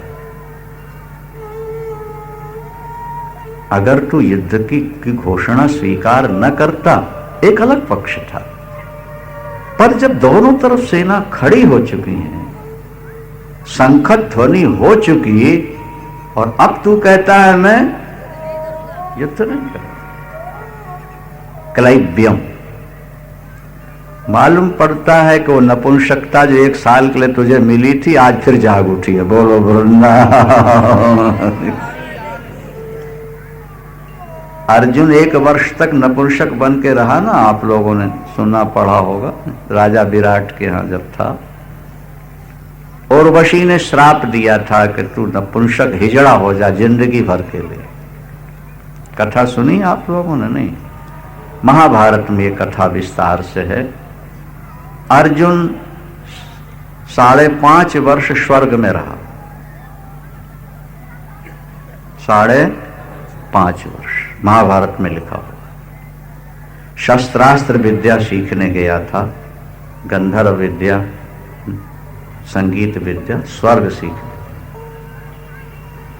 भगवान कृष्ण ने भेजा था कि वहां से सीख के आओ, आगे महाभारत युद्ध में काम आएगी विद्या। तो जब अर्जुन पहुंचे स्वर्ग, तो इंद्र ने अपनी आधी आसन पर अर्जुन को बैठा लिया। इंद्रासन पर दूसरा कोई नहीं बैठ सकता, लेकिन भगवान कृष्ण के नाते, कृष्ण के अपने हैं, इसलिए आधी आसन इंद्र अर्जुन बगल में बैठा। और हमारे यहां भी जब कोई विदेशी आता है तो सांस्कृतिक कार्यक्रम तो होता ही ना, मनोरंजन के लिए। और इंद्र ने भी एक दिन उर्वशी को बुलवाया, जो स्वर्ग की सर्वश्रेष्ठ अप्सरा है, 2 मिनट की बात है। तो महाराज वो नाचने लगी, और संगीत वहां का तो स्वर्ग का संगीत है, यहाँ का संगीत तो फिर भी लड़खड़ा सकता है ना, वहां का संगीत है। उर्वशी नाच रही थी और अर्जुन उर्वशी को देख रहा था। क्यों देख रहा था? अर्जुन को याद आएगा कि मेरे दादा पुरूरवा जो थे मेरे वंश में, इसने उनको पागल बना दिया था। किसने? उर्वशी। पुरूरवा देख के पागल हो गए थे, पत्नी के रूप में प्राप्ति। लंबी कथा है। तो ये वही है, सुंदरी तो है ये। अच्छा, उसने देखा कि अर्जुन मुझे बार बार देख रहा है, तो देखे ही देखी में तो गड़बड़ हो जाती है ना। बोलो वृंदावन। उसने सोचा कि बार बार मुझको देख रहा, मतलब मुझको चाहता है। अच्छा, अर्जुन बहुत सुंदर थे, क्योंकि कृष्ण के सखा हैं, बड़ा सौंदर्य था अर्जुन। और वज़ी ने सोचा मुझे देखा ही रहा है, मुस्कुरा ही रहा है, चलो इसको पति बना लें। रात में 12 बजे जब अर्जुन सो रहा था, तो बढ़िया मेकअप करके श्रृंगार 16 श्रृंगार उर्वशी पहुंच गई और दरवाजा खटखटाया। और जैसे अर्जुन ने दरवाजा खोला, वो मेकअप महाराज, क्या बात, ब्यूटी पार्लर का, क्या समझे? और मुस्कुराती हुई अर्जुन की ओर देख रही, कटाक्ष कर रही। तो अर्जुन था, नहीं, जो सीधा सरल हो उसको अर्जुन कहते हैं। ऋजुत्वात् अर्जुन, अर्जुन शब्द की व्याख्या है जो सीधा साधा निष्कपट व्यक्ति हो उसको अर्जुन कहते हैं। और अर्जुन के रथ में घोड़े हैं, वो बिल्कुल सफेद घोड़े हैं, गीता में लिखा हो अर्जुन के रथ के घोड़े बिल्कुल वाइट, ब्लैक का निशान भी नहीं। जब व्यक्ति की इंद्रियों में क्या किसी तरह का कालापन नहीं रह जाएगा, धर्म के द्वारा जब इंद्रियां वाइट हो जाएंगी तुम्हारी, तो भगवान कृष्ण तुम्हारे मन की बागडोर संभालने के लिए सामने आकर खड़े हो जाएंगे। जिस अर्जुन की घोड़े सफेद, क्या अर्जुन ने दरवाजा खोलते ही कहा मां, 12 बजे रात्रि को वो मां सुनते ही तो महाराज पारा हाई हो गया उसका। मैं किसी की मां नहीं बनती पार्थ, मैं स्वर्ग की सर्वश्रेष्ठ अप्सरा हूं, मुझे पाने वाले हजारों हैं, तरसते हैं मेरी एक मुस्कुराहट देखने के लिए, और मैं तुम पर आसक्त होकर आई हूं। मैं तुम्हारी मां बनने नहीं आई, मैं तुम्हारी पत्नी बनने आई हूं। मुझे स्वीकार करो, स्वर्ग का सुख देखो मृत्यु लोक से कितना विलक्षण होता है।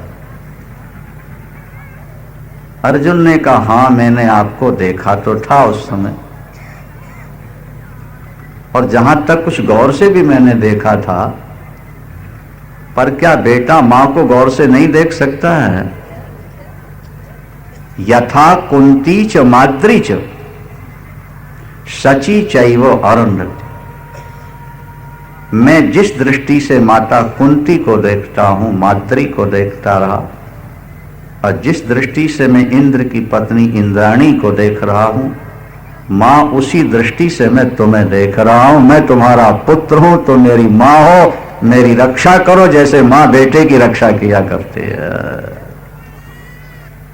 उस पर तो काम का भूत सवार था। किस पर? और बशी पुरुष, आंखें लाल। अर्जुन, मैं काम के वशीभूत होकर तुम्हारे सौंदर्य पर मुग्ध होकर आई हूं, मुझे स्वीकार करो। और अगर तुमने मुझे स्वीकार नहीं किया, मैं तुम्हें श्राप दूंगी, तुम जिंदगी भर के लिए हिजड़े हो जाओगे, समझ लो। मेरी इच्छा पूर्ण करो या हिजड़े बनो। अर्जुन ने कहा मां, नपुंसकता जीवन भर के लिए स्वीकार कर लेना बढ़िया है, पर नारी के साथ गमन करना ये सनातन धर्म के विरुद्ध है। मैं तुम्हें मां की दृष्टि से ही देखूंगा, तुम मुझे चाहे जो दो, पुत्र की तरह प्यार करो या श्राप। जाओ, मैं तुम्हें श्राप देती हूं, तुम जिंदगी भर के लिए हिजड़े हो जाओ। चल, अर्जुन को इस बात की कोई पीड़ा नहीं कि मैं जीवन भर के लिए हिजड़ा हो गया, अब क्या होगा। सो मेरे धर्म की रक्षा हुई। कोई प्रातःकाल इंद्र आए, पता लगा, बहुत प्रसन्न हुए। धन्य हो पार्थ, तुम्हारी इस जितेंद्रिया के कारण ही कृष्ण तुम्हारे पीछे पीछे चलते हैं, तुम्हारे साले बने हैं। जब सोते थे ना दोनों सखा आपस में, तो अर्जुन का पैर भगवान कृष्ण की छाती पर भी आ जाता था, कभी सुभद्रा की छाती पर चला जाता था। और जब भगवान कृष्ण लेटते तो एक पैर अर्जुन की छाती पर तो दूसरा द्रौपदी की छाती पर रख जाता था, जिसका संकेत यह है कि दोनों निर्विकार हैं, ना इनके मन में विकार है ना इनके मन में विकार है। दोनों निर्विकार हैं, दोनों एक दूसरे की कृष्णस्य आत्मा धनंजय, कृष्ण की आत्मा अर्जुन, अर्जुन की आत्मा कृष्ण। इंद्र ने कहा हम तुम्हें वरदान देते हैं, तुम फिर पुरुष हो जाओगे, लेकिन उसका श्राप भी सफल हो, इसलिए 1 वर्ष तक तुम हिजड़े बनकर रहोगे, और वो भी तुम्हारे लिए लाभदायक होगा। विराट के यहाँ छुप के रहोगे, इसकी बेटी को संगीत विद्या सिखाओगे।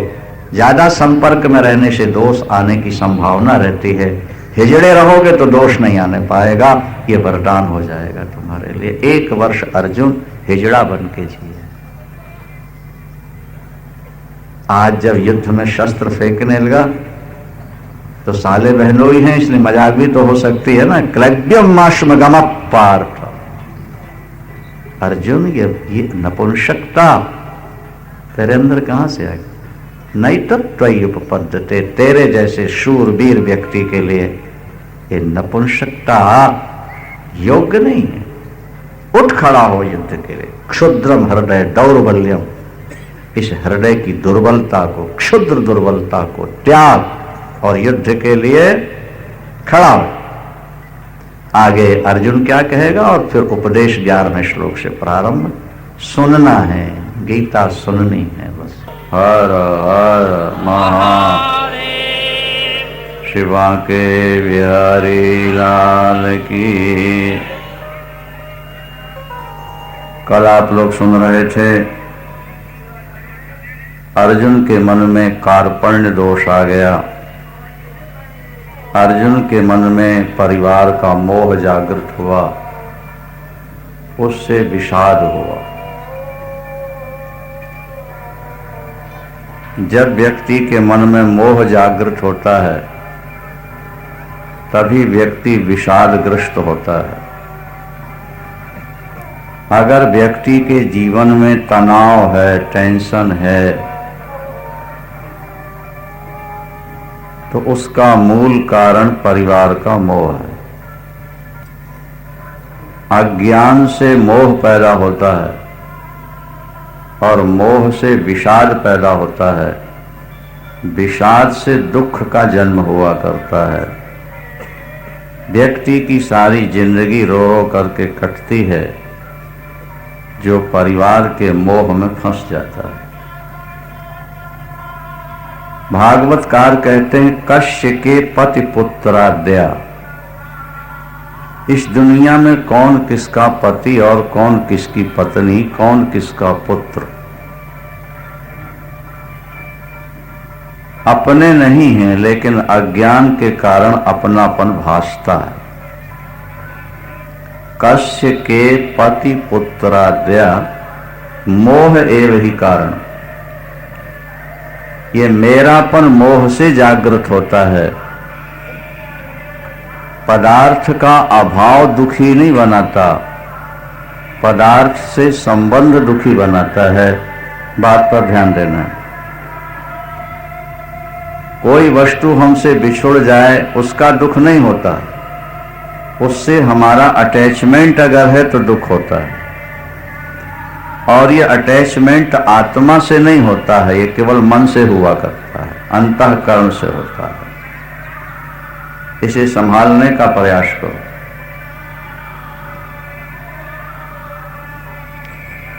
प्लेन की सीट पर व्यक्ति बैठता है, 2000 रुपये घंटे किराया देता है, हर प्रकार की सुख सुविधा अंदर होती है, खाने पीने की, बैठने की। उसके बाद भी यात्री यही सोचता है कि अपना शहर कब आए और उतर के भागे। सीट से उतरने के बाद उसको सीट याद भी नहीं रहती। सीट का वियोग हुआ, प्लेन का वियोग हुआ, लेकिन दुख नहीं हुआ, क्योंकि उसके साथ व्यक्ति का अटैचमेंट नहीं था। जहां जिसके साथ आपका अटैचमेंट है वही दुख है। और अटैचमेंट अज्ञान के कारण होता है।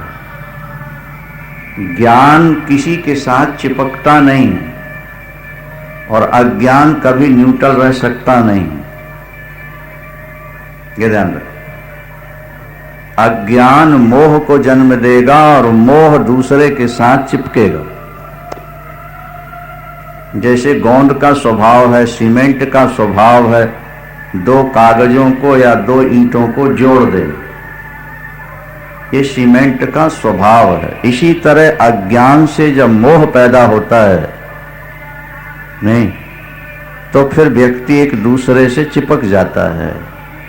आत्मा तो न्यूट्रल है उस समय भी, लेकिन अंतःकरण से वो जुड़ जाता है। और जब किसी के साथ जुड़ता है और कभी वियोग होता है तो ज्यादा दर्द होता है, ज्यादा कष्ट होता है। व्यक्ति दुख नहीं देता, व्यक्ति का संबंध दुख देता है। 20 वर्ष पहले पति समाप्त हो गया है, आज भी जब उसकी याद आती है, कोई चर्चा करते हैं तो टप टप आंसू गिरने लगते। व्यक्ति तो चला गया लेकिन अपनापन अभी जीवित है, इसलिए वो रुलाता है। अनेक पुरुष शहर में समाप्त हुए, उनके लिए कभी आंसू नहीं आते, लेकिन हमारा गया, हमारा सुख गया, इसलिए हमको रोना आता है। अपनापन अज्ञान से होता है, ध्यान रखेंगे। और अज्ञान का विरोधी केवल ज्ञान ही है। अंधकार को मिटाने का दुनिया में दूसरा कोई साधन है ही नहीं, सिर्फ एक ही साधन है, प्रकाश। अंधकार तलवार से कट नहीं सकता और बम से फट नहीं सकता, क्या पानी से धुल नहीं सकता और हवा से उड़ नहीं सकता और गायत्री मंत्र पढ़ने से वो भाग नहीं सकता। अंधकार मिटेगा तो केवल प्रकाश से ही मिटेगा। इसी तरह अज्ञान मिटेगा केवल ज्ञान से ही, दूसरा कोई उपाय नहीं। यदि ज्ञान हो जाए तो अज्ञान कट जाएगा, और अज्ञान कट गया माने जड़ कट गई तो मोह रूपी वृक्ष रह ही नहीं जाएगा, फिर शाखाएं अपने आप सूख जाएंगी। जहां अज्ञान मिटा वहां मोह कटा, और जहां मोह कटा वहां टेंशन सदा के लिए समाप्त हो गया। वृंदावन। अर्जुन के मन में अपनापन जाग गया, ये मेरे हैं। क्या? अच्छा, यूं अगर आप विचार करो ना तो ऐसा लगता है कि अर्जुन का पक्ष ठीक है। अर्जुन युद्ध करना नहीं चाहता, संन्यास लेके भजन करना चाहता है, और ठाकुर जी जबरदस्ती उसको युद्ध में लगा रहे। तो व्यवहारिक दृष्टि से तो ऐसा लगता है कि अर्जुन का पक्ष ठीक है, क्या? लेकिन जब आप विचार की दृष्टि से देखेंगे तो आपको निश्चित हो जाएगा कि ठाकुर जी ने जो कुछ कहा और अंत में अर्जुन ने जो किया वही ठीक था। उदाहरण के तौर पर बात समझें। मालिक ने ड्राइवर से कहा शिमला चलना है, और ड्राइवर कहता है कि मैं अनेक बार शिमला होकर आया हूं, नहीं मैं चलूंगा, और चल पड़ा। और आधे रास्ते में जाके कहता है साहब मुझको तो भय लग रहा है, मुझसे गाड़ी नहीं संभलेगी, मैं नहीं जाता। क्या? आधे रास्ते में पहुंचकर कहता है मैं। अर्जुन अनेक बार युद्ध कर चुका है, अनेकों को मार चुका है। द्रौपदी स्वयंवर में भी कर्ण दुर्योधन वगैरह से भयानक युद्ध हुआ है। किसका? अर्जुन का। द्रौपदी स्वयंवर में भयानक युद्ध हो चुका है अपने भाइयों से। तब ये मोह नहीं था, तब ये कायरता नहीं आई। क्या? युद्ध की सारी तैयारी हो गई, दोनों ओर सेना खड़ी हो गई, युद्ध के शंख बज गए, बाजे बज गए, और दोनों सेनाओं के बीच में लाकर खड़ा किया। और अब ड्राइवर कहता है मैं गाड़ी नहीं चलाऊंगा। क्या? अब अर्जुन कहता मैं युद्ध नहीं करूंगा। भगवान कहते हैं ये गलत है तेरा, तुझे पहले से मालूम था कि सब मेरे हैं, तो पहले युद्ध का निर्णय न लेता, यहां तक ना आता। पर वहां भी तुझे दोष लगता, क्योंकि क्षत्रिय का धर्म यह कहता है कि यदि कोई व्यक्ति क्षत्रिय को युद्ध के लिए ललकारता हो तो क्षत्रिय पीठ नहीं दिखा सकता, चुप नहीं बैठ सकता, ये क्षत्रिय का कर्तव्य है। नहीं आई बात समझ?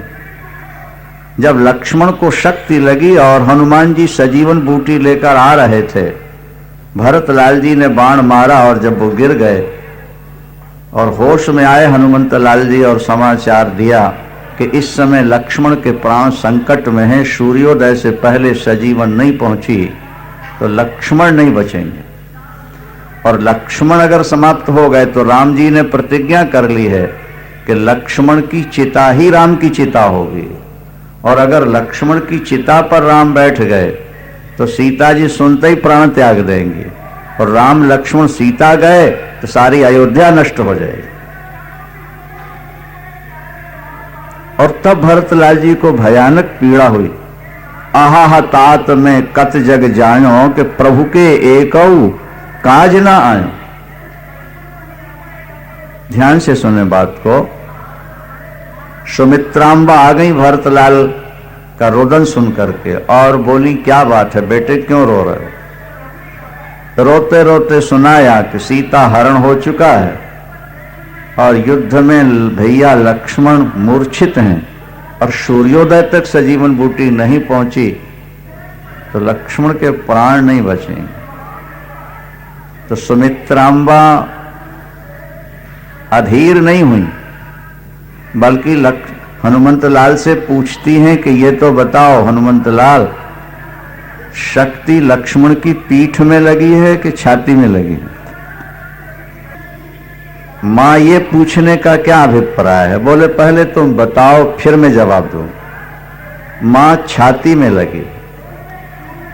आंसू भरे आए, दुख के नहीं प्रेम के। मैं धन्य हुई, मेरी कोख सफल हुई, मेरा बेटा शत्रुओं से लड़ते लड़ते सामने से शक्ति उसने खाई है और मूर्छित है, और कहीं पीठ में शक्ति लगी होती तो मैं सोचती कि लक्ष्मण शत्रुओं को देखकर भयभीत होकर भागा होगा और तब पीछे से शक्ति लगी होगी। हनुमंत लाल, अगर पीठ में शक्ति लगी होती तो मैं तुझको यहां से लंका जाने न देती, लक्ष्मण को मर जाने देती, लेकिन छाती में शक्ति लगी है, इसलिए बेटा तुम जाओ और साथ में शत्रुघ्न को भी लेते जाओ। कदाचित लक्ष्मण न बच सके तो लक्ष्मण के अभाव की पूर्ति शत्रुघ्न करेंगे, शत्रुघ्न भी लड़ेगा और ये भी समाप्त हो गया और रावण समाप्त हुआ और सीताराम अयोध्या लौट आए तो मेरा जीवन धन्य धन्य हो जाएगा। राम से कह देना सुमित्रा बहुत ज्यादा प्रसन्न है इस समय।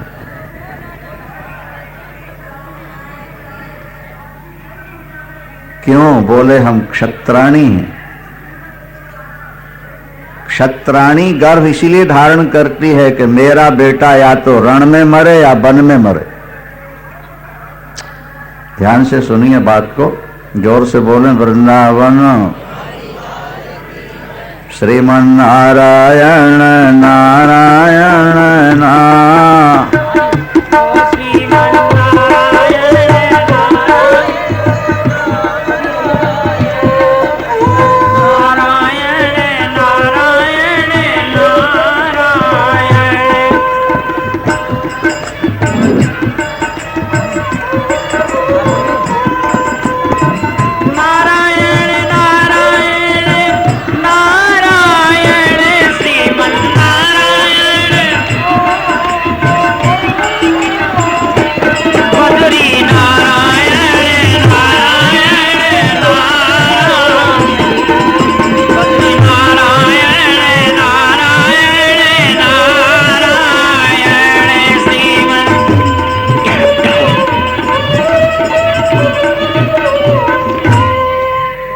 हमारे यहाँ हर जाति के भिन्न भिन्न कार्य थे, उसका निरूपण भगवान ने गीता में किया, वो आगे चर्चा करेंगे।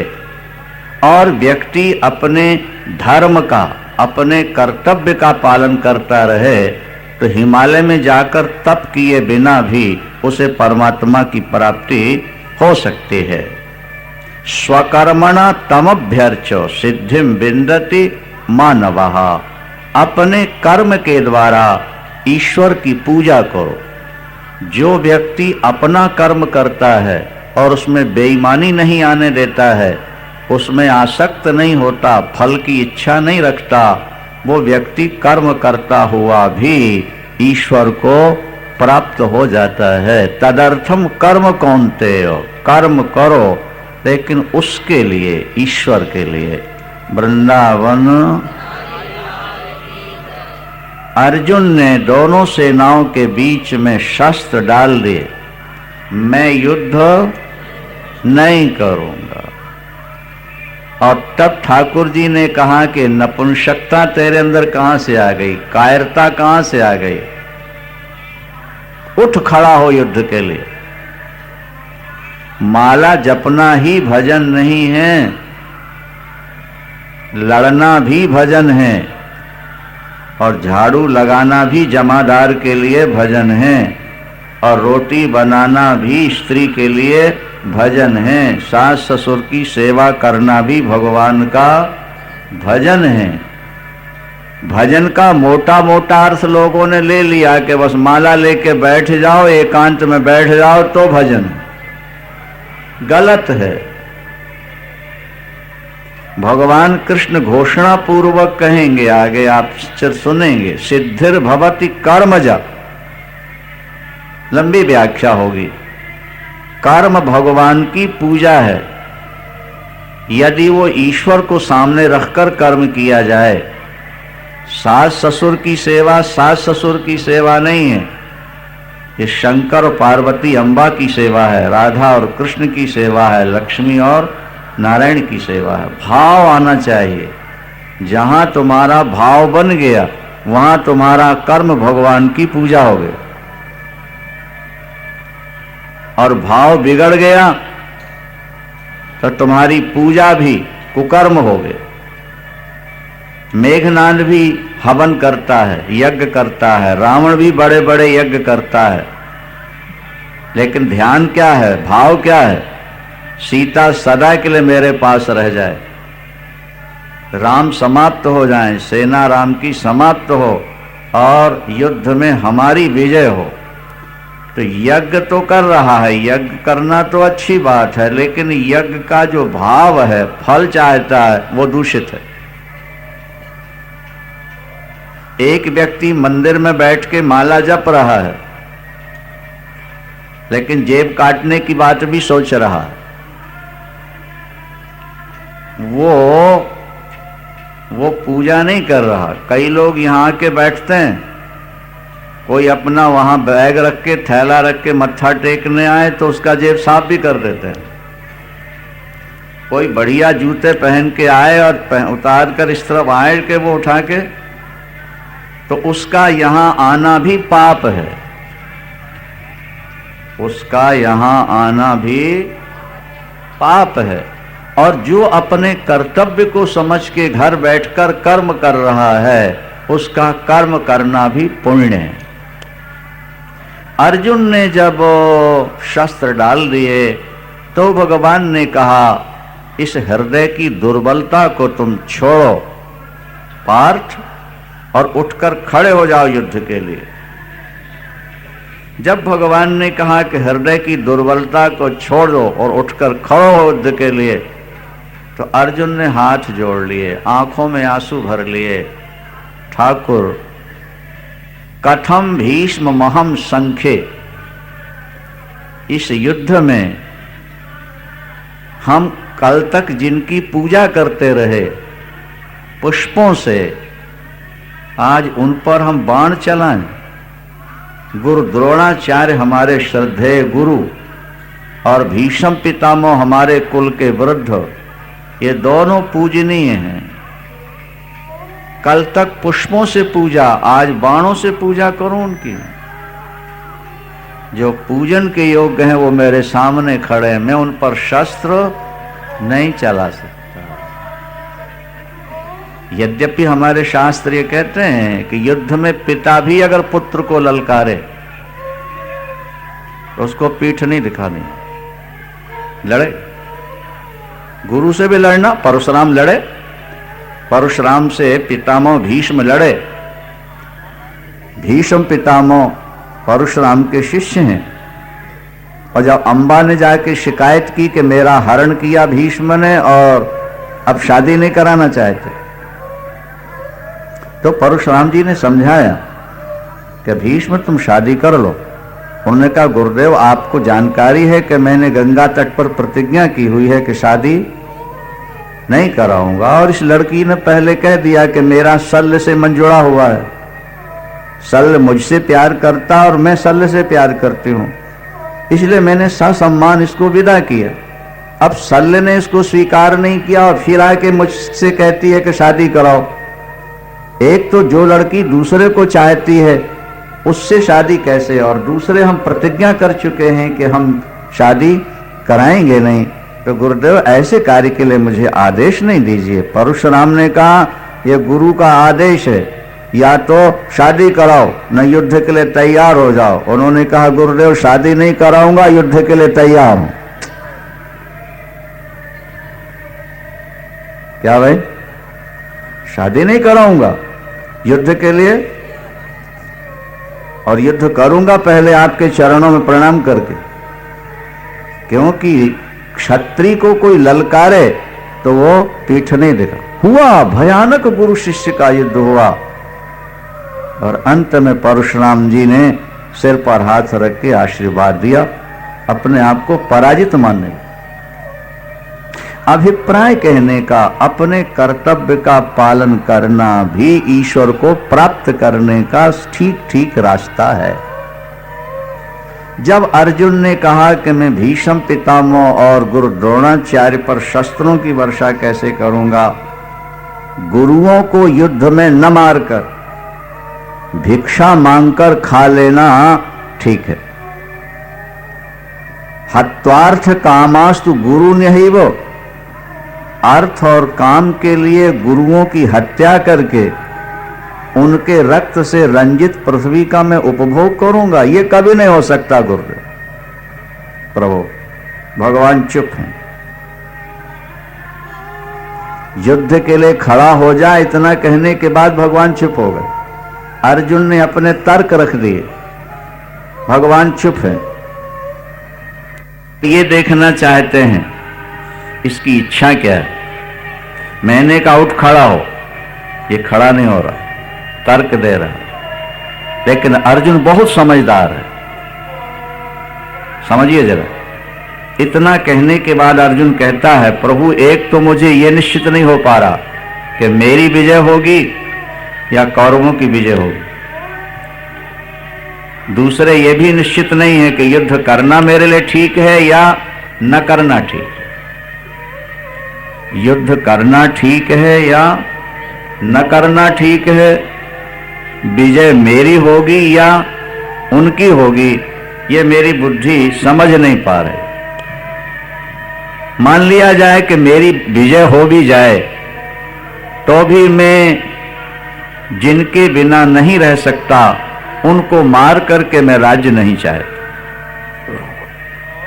भगवान अभी भी चुप है। अंत में अर्जुन ने कहा वो हमारे आपके सबके काम का है। दूसरा अध्याय 7वां श्लोक। कार्पण्य दोषोपहत स्वभाव, मेरा क्षत्रिय स्वभाव है। युद्ध में कभी पीठ न दिखाने का मेरा संकल्प है। अर्जुनस्य द्वे प्रतिज्ञा, महाभारत में लिखा है अर्जुन की 2 प्रतिज्ञाएं हैं, न दैन्यम न पलायन। अर्जुनस्य 2 प्रतिज्ञा अर्जुन की हैं। शत्रु के सामने दीनता नहीं दिखाऊंगा, हाथ नहीं जोड़ूंगा, और शत्रु को कभी पीठ नहीं दिखाऊं। ये अटल प्रतिज्ञा है मेरी। इस पर मैं अटल था, लेकिन आज मेरा स्वभाव बदल गया।